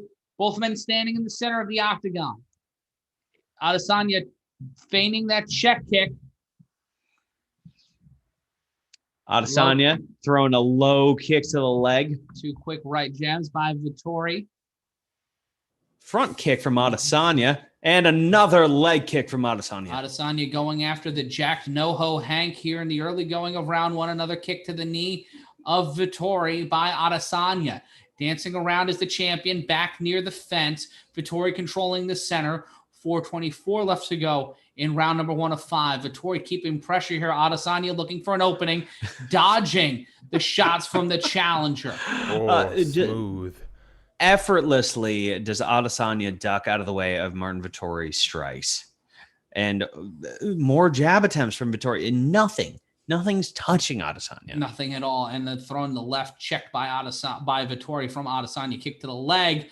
Missed by Vettori. Previous one landed by Adesanya. That one goes to the right to the thigh of Adesanya. I think that's the first strike that's hit Adesanya out of like 12 or 13. And a big body kick by Adesanya, getting him with a toenail. And a check kick. Vettori with the takedown. Vettori is taking down Adesanya and goes on the attack.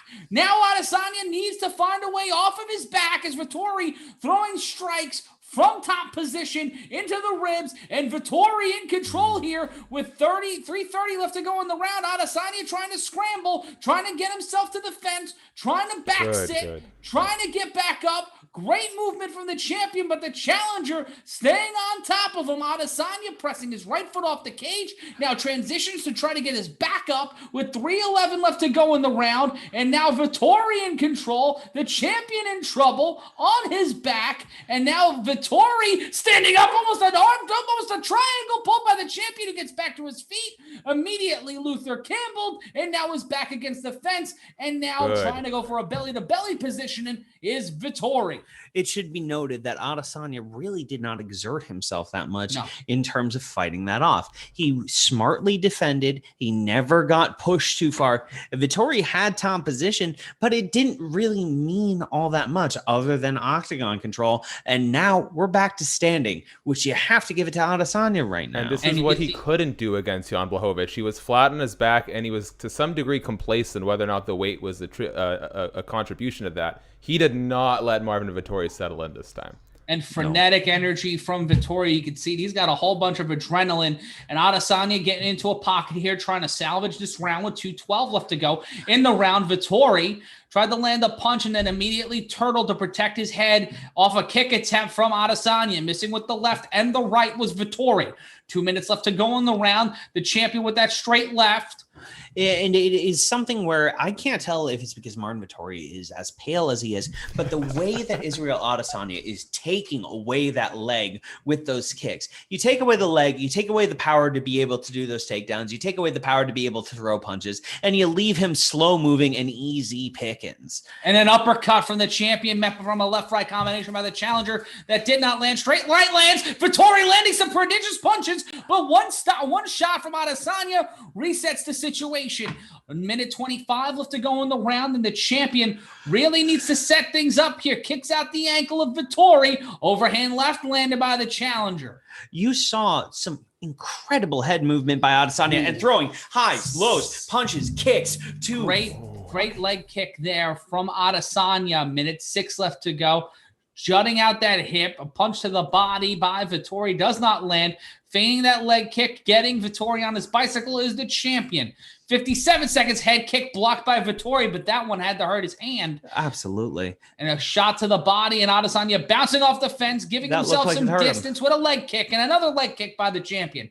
45 seconds left to go on the round. Trying to find an opportunity, the champion landing some big shots, barely misses with a head kick. Vettori getting out of the way just in the nick of time. It just looks like a speed difference, man. And a power, and an overhand left from Vettori, who looks like a Herc from the wire, missing big there. 24 seconds left to go in the round. Adesanya feigning with that left, tried to pull his right back, and then a check kick pointing it out was Adesanya.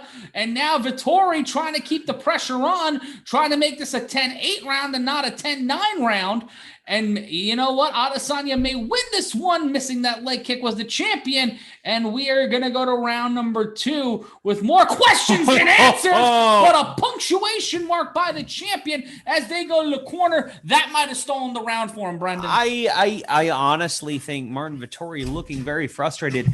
What progress did he make on the ground? He got him to the ground, and it honestly amounted to a big pile of nothing. You saw his striking get dodged in an Anderson Silva-esque manner by Israel Adesanya. If I was Israel Adesanya going into this next round, I'd feel very good. And the way Marvin Vettori looks just fucking frustrated, I think is going to be very telling going into this next round. And both men standing in the corner, not sitting, both men standing, refusing to concede that I'm going to take a full minute to rest bullshit, which you should. You should take that minute to rest and kind of get your shit together. Well, I mean, here comes the thing, Matt. If you sit, you can have an adrenaline dump. It can be detrimental to you. I get the strategy on it, but also it's a rest round. Fucking take it, kids. Yeah. That was a clear 10-9 for me, round 1, by the way. I just think Izzy outstruck him. I absolutely giving it to Adesanya. Interesting. And we go into round number 2 here. Both men leading with their right hand. Feigning a kick. Feigning that right leg. Kick is Adesanya missing with the right hook. But getting him with the leg kick yet again, Matt, he's thrown. I want to say there's been at least 10 to 12 leg kicks that he's landed on that lead leg of Vettori. And pushing forward here. Ooh, shot to the body, almost landed by Adesanya. He gets a right to the jaw, throws immediately 3 straight punches back. The former kickboxer looking to maintain his hold on the UFC middleweight division, eating a few shots to the jaw, throwing a few of his own. Vettori, they were clean. Pressing Adesanya to the fence. Both men breaking off, overhand right landed by the champion after a shot from the challenger. It is truly something to watch where Vettori really landed some clean shots on Adesanya, but it didn't phase him. Still moving forward is Adesanya and still getting just so much Matrix-esque movement off on Vettori. But eating those right hands to the jaw, you got to wonder if those punches pile up, if that creates a problem for the champion. 3:50 left to go. Another leg kick. 13 leg kicks thrown so far in the fight by Adesanya. I'd agree with you, Matt. It's a lot harder to get knocked out when you don't get punched in the face. And be sure to like and subscribe. We are on our road to 130,000 subscribers. We are almost there. We want you to be a part of it. And now a takedown attempt from Vettori. Adesanya pressing his back against the fence, trying to utilize his reach and his height here. Sprawl game on point, Matt. Yeah, and elbows to the head of Vettori, just driving that right elbow and then punching right into the ribs. Utilizing that elbow and his base, gets the Vettori, tries to go for the takedown. Good sprawl defense there by the champion and finds a way out of it. Stumbles against the fence, but both men back in the center of the octagon. Whew. And Vettori throwing some solid strikes. The champion trying to throw a few flurries, but not really landing straight right, landed by the champion. And Vettori missing hard here on a few shots to Adesanya. Adesanya conceding maybe one to evade 4 or 5. 2:48 left to go in the round.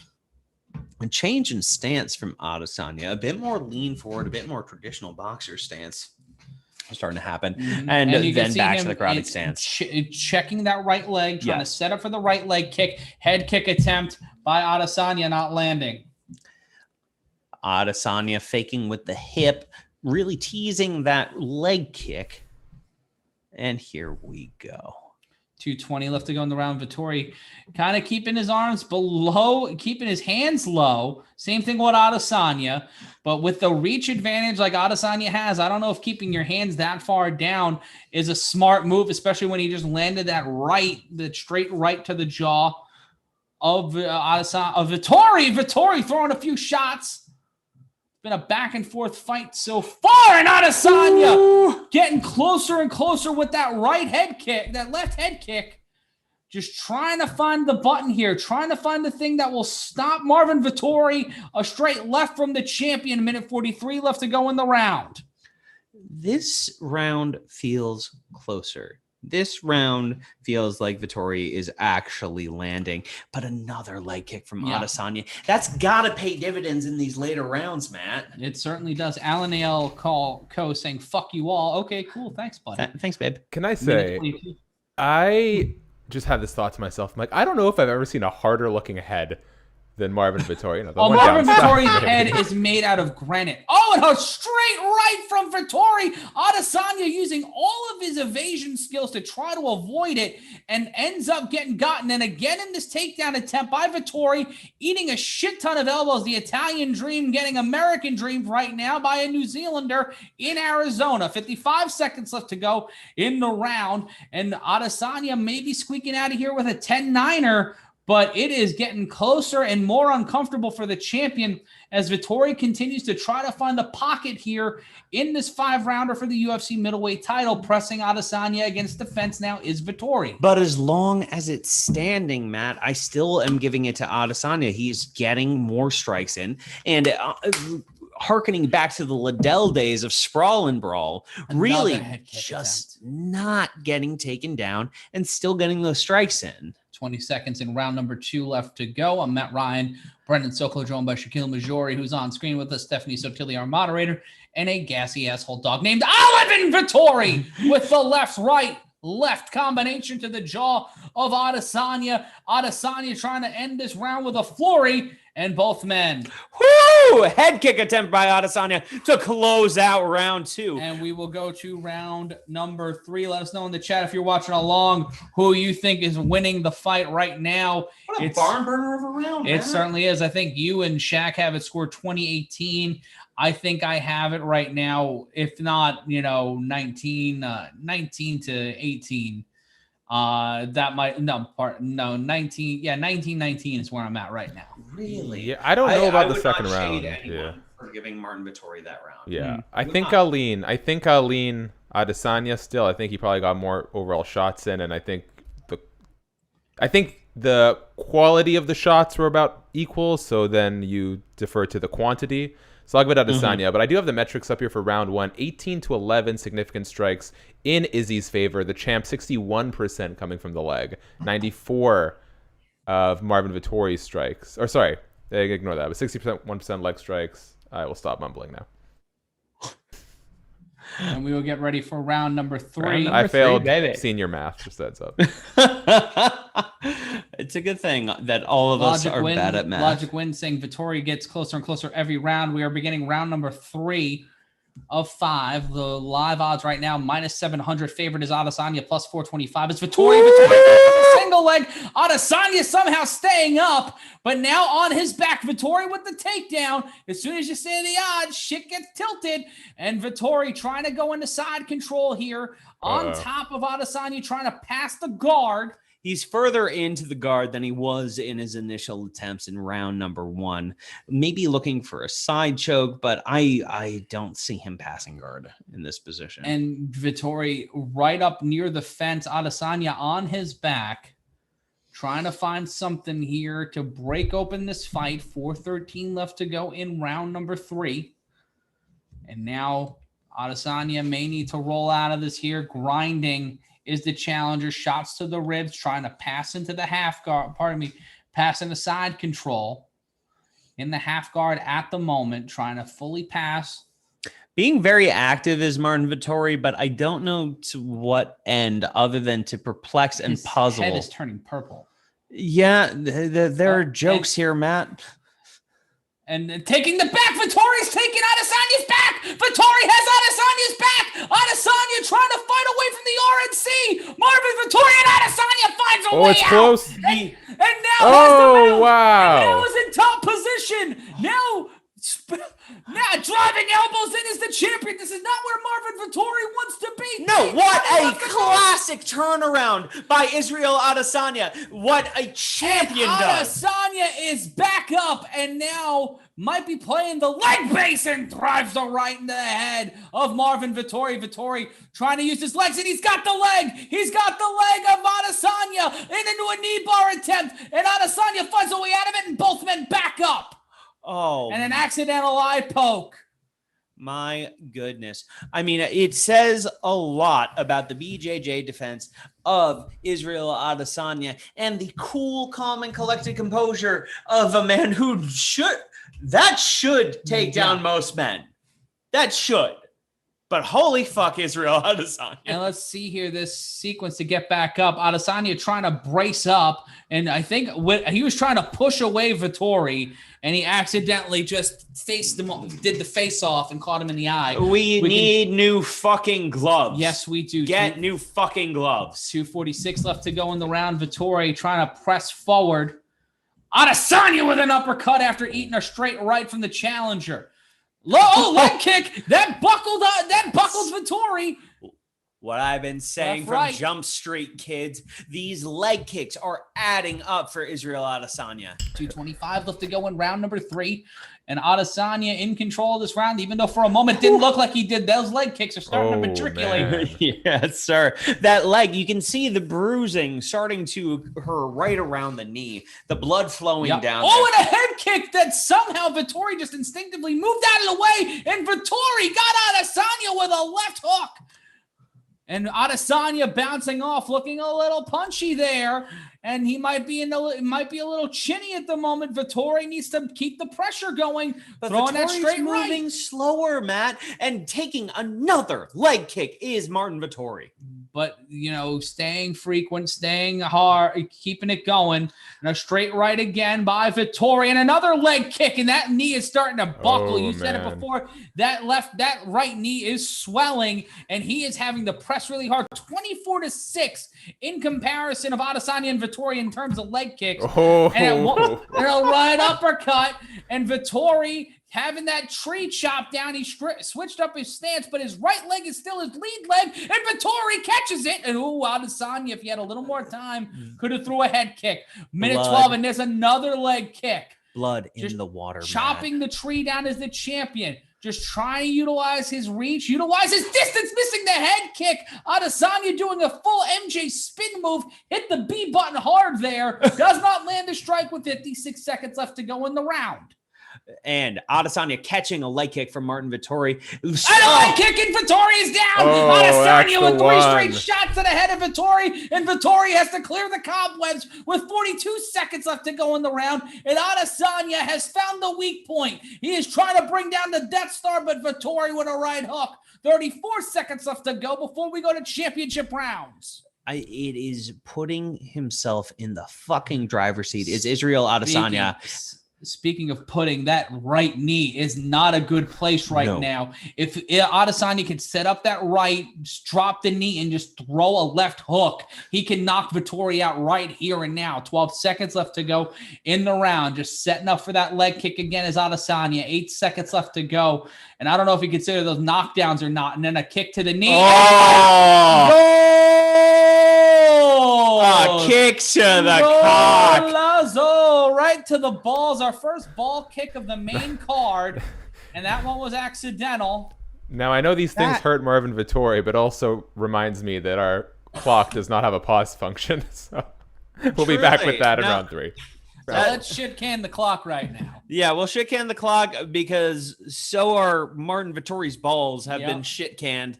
And that they probably went right up his asshole with that kick on the replay. G-Man 94 saying Brendan's jaw is going anime. And a shout out to all nearly 2,500 of you humans joining us here tonight. That's Brendon Sokler. In the middle is Shakiel Mahjouri.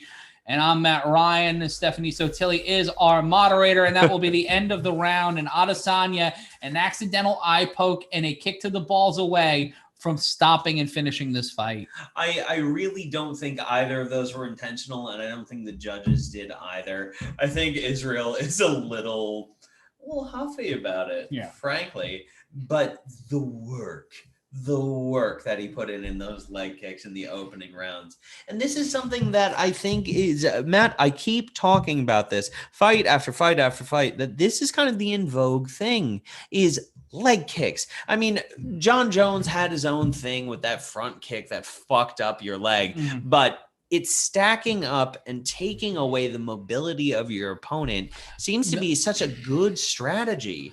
And the impressive thing here is Adesanya getting out of that takedown attempt. Oh my God, was that gorgeous. It was really, as I said before, utilizing his reach and his height, finding ways to pressure out of those spots, and we will get into round number 4. I've got a 30-27 Izzy, so Vettori needs a finish on my scorecard.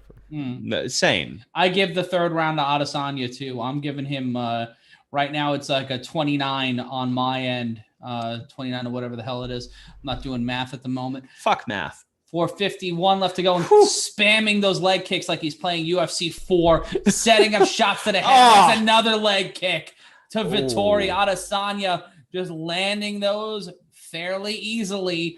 Controlling the center is Vettori, but with 4:35 left to go in the 4th round, Adesanya trying to throw at will, but his back is against the fence. He needs to keep utilizing that leg kick. 4:28 left to go in the round, and there's a head kick attempt stopped by Vettori. But you can't set up those dynamic angles for your strikes if you're Marvin Vettori if you don't have the side movement that comes with having a functioning fucking leg. Yeah, that's true. A lot of people think you're caping for Adesanya here. Listen, with 4:10 left to go in the round. That fine. But Marvin Vettori going for the goddamn takedown right now.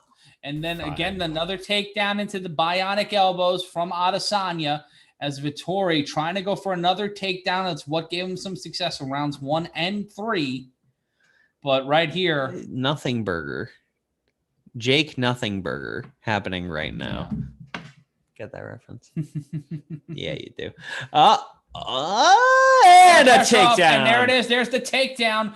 Vettori trying to keep things going here, trying to keep some level of momentum. Izzy popping the hip. Look at that. Turning it over. My God.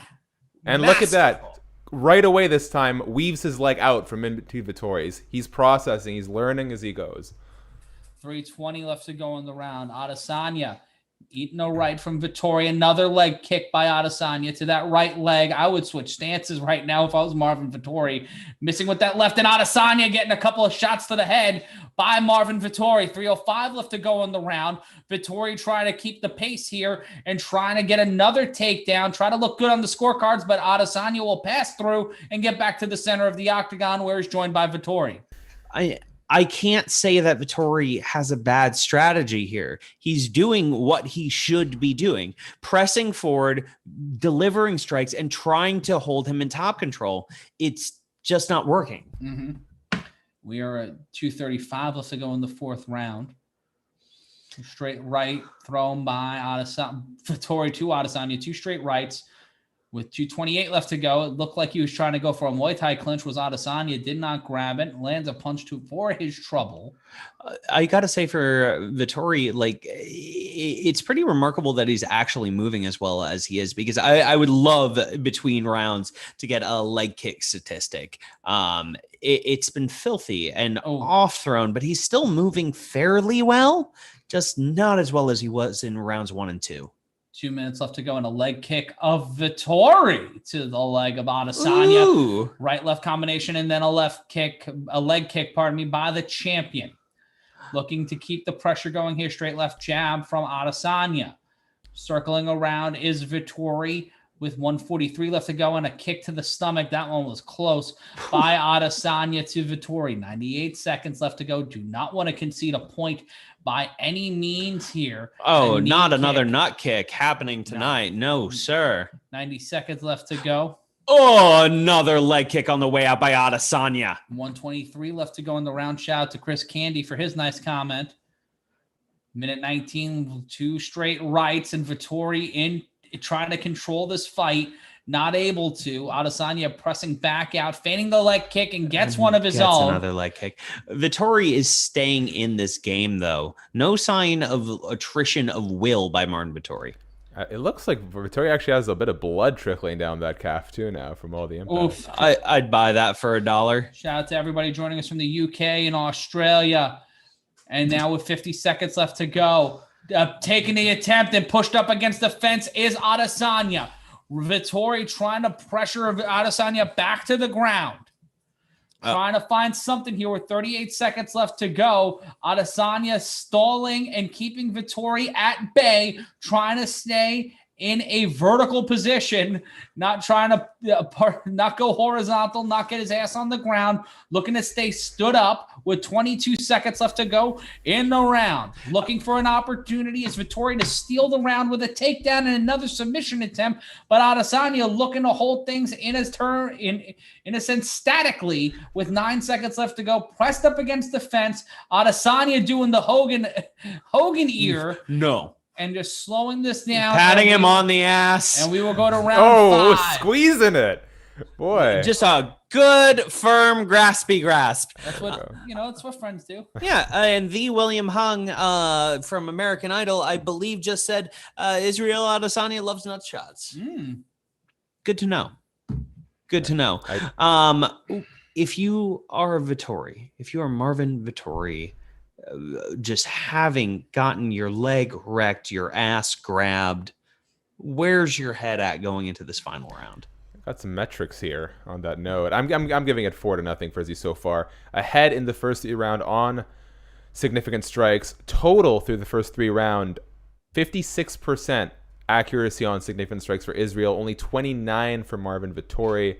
And man, chewing up the leg, nearly half of all of Izzy's strikes in the first 3 rounds coming from those leg strikes. Dada Supreme saying his head is in his leg. Brennan Kubas on Facebook. I can't watch the show due to travel. Thanks for the updates. David Bigford saying cheers from down under. James Zach saying M. Ryan Consulting can commentate. I'm Matt Ryan, by the way. 50 shots to the head for Vettori. I couldn't see the leg amount, but good Lord. Here we go. Round number 5.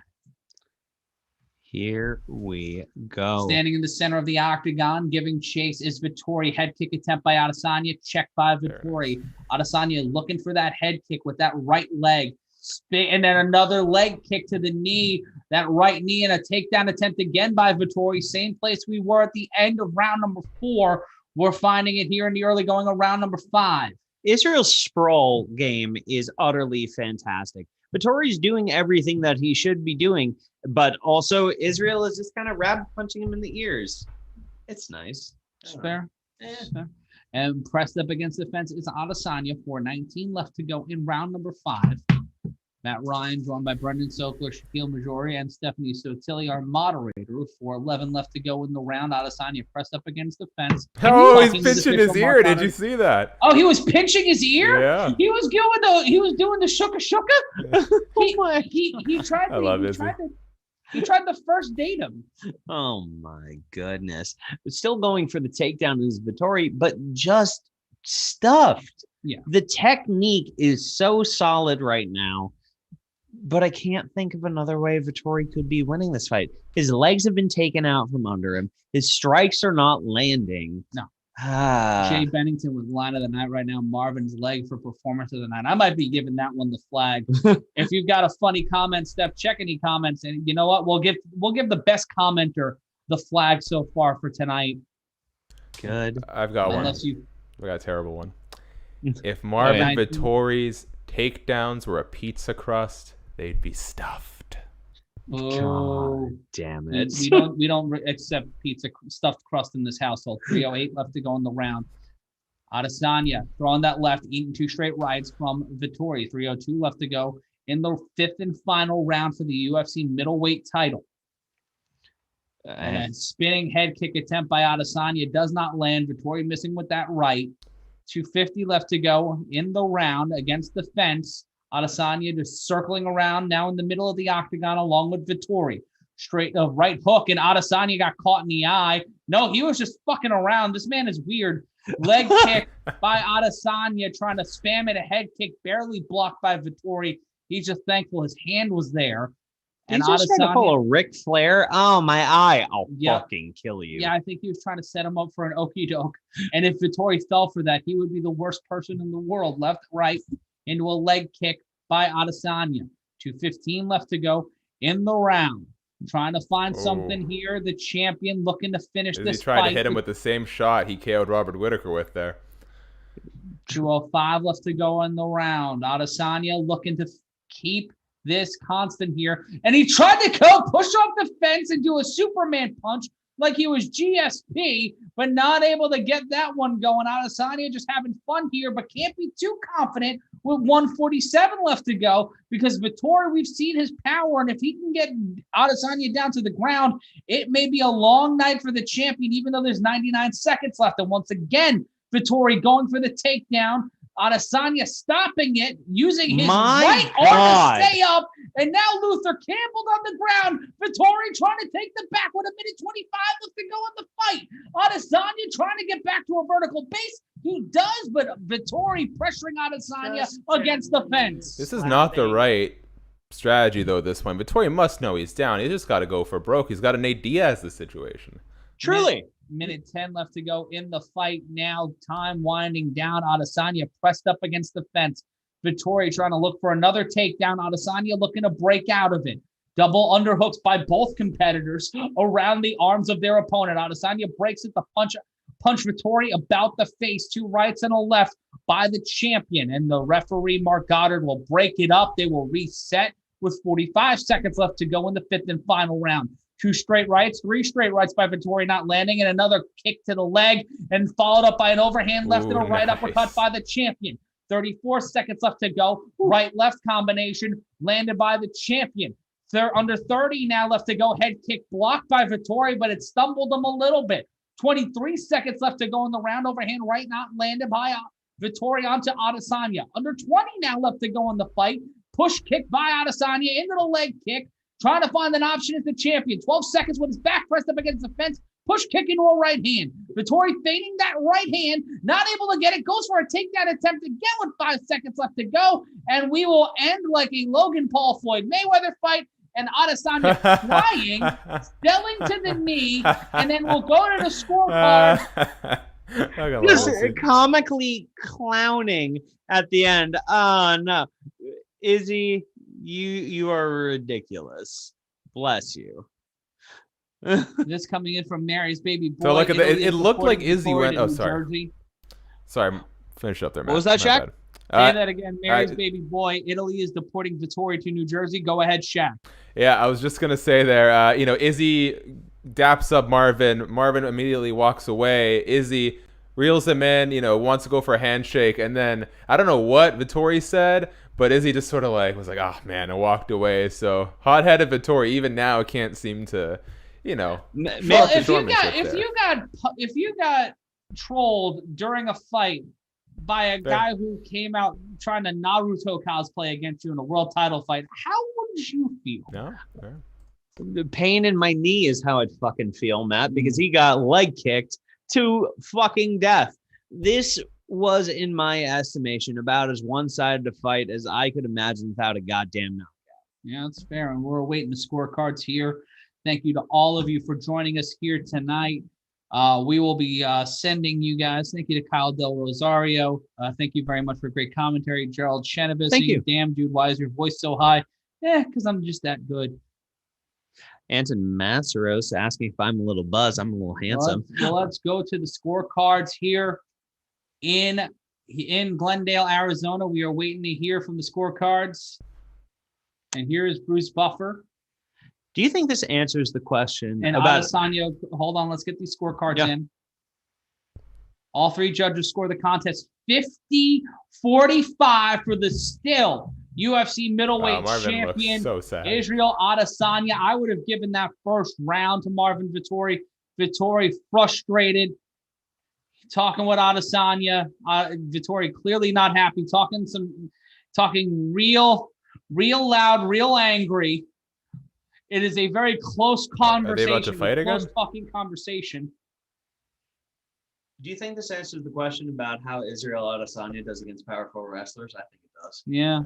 Keep up, McGee. Marvin's a weird guy. Can we just say that? Yes. Shout out to Keep Up McGee, redhead with goat. Nice commentary. Who do you put against Israel Adesanya next? So Izzy, because I'm listening to the post-fight right now, Izzy says that Marvin told him that Vettori thinks that he won the fight. That's nice. Cute. In what world? He didn't. He won the first round. I let you kick my leg hard.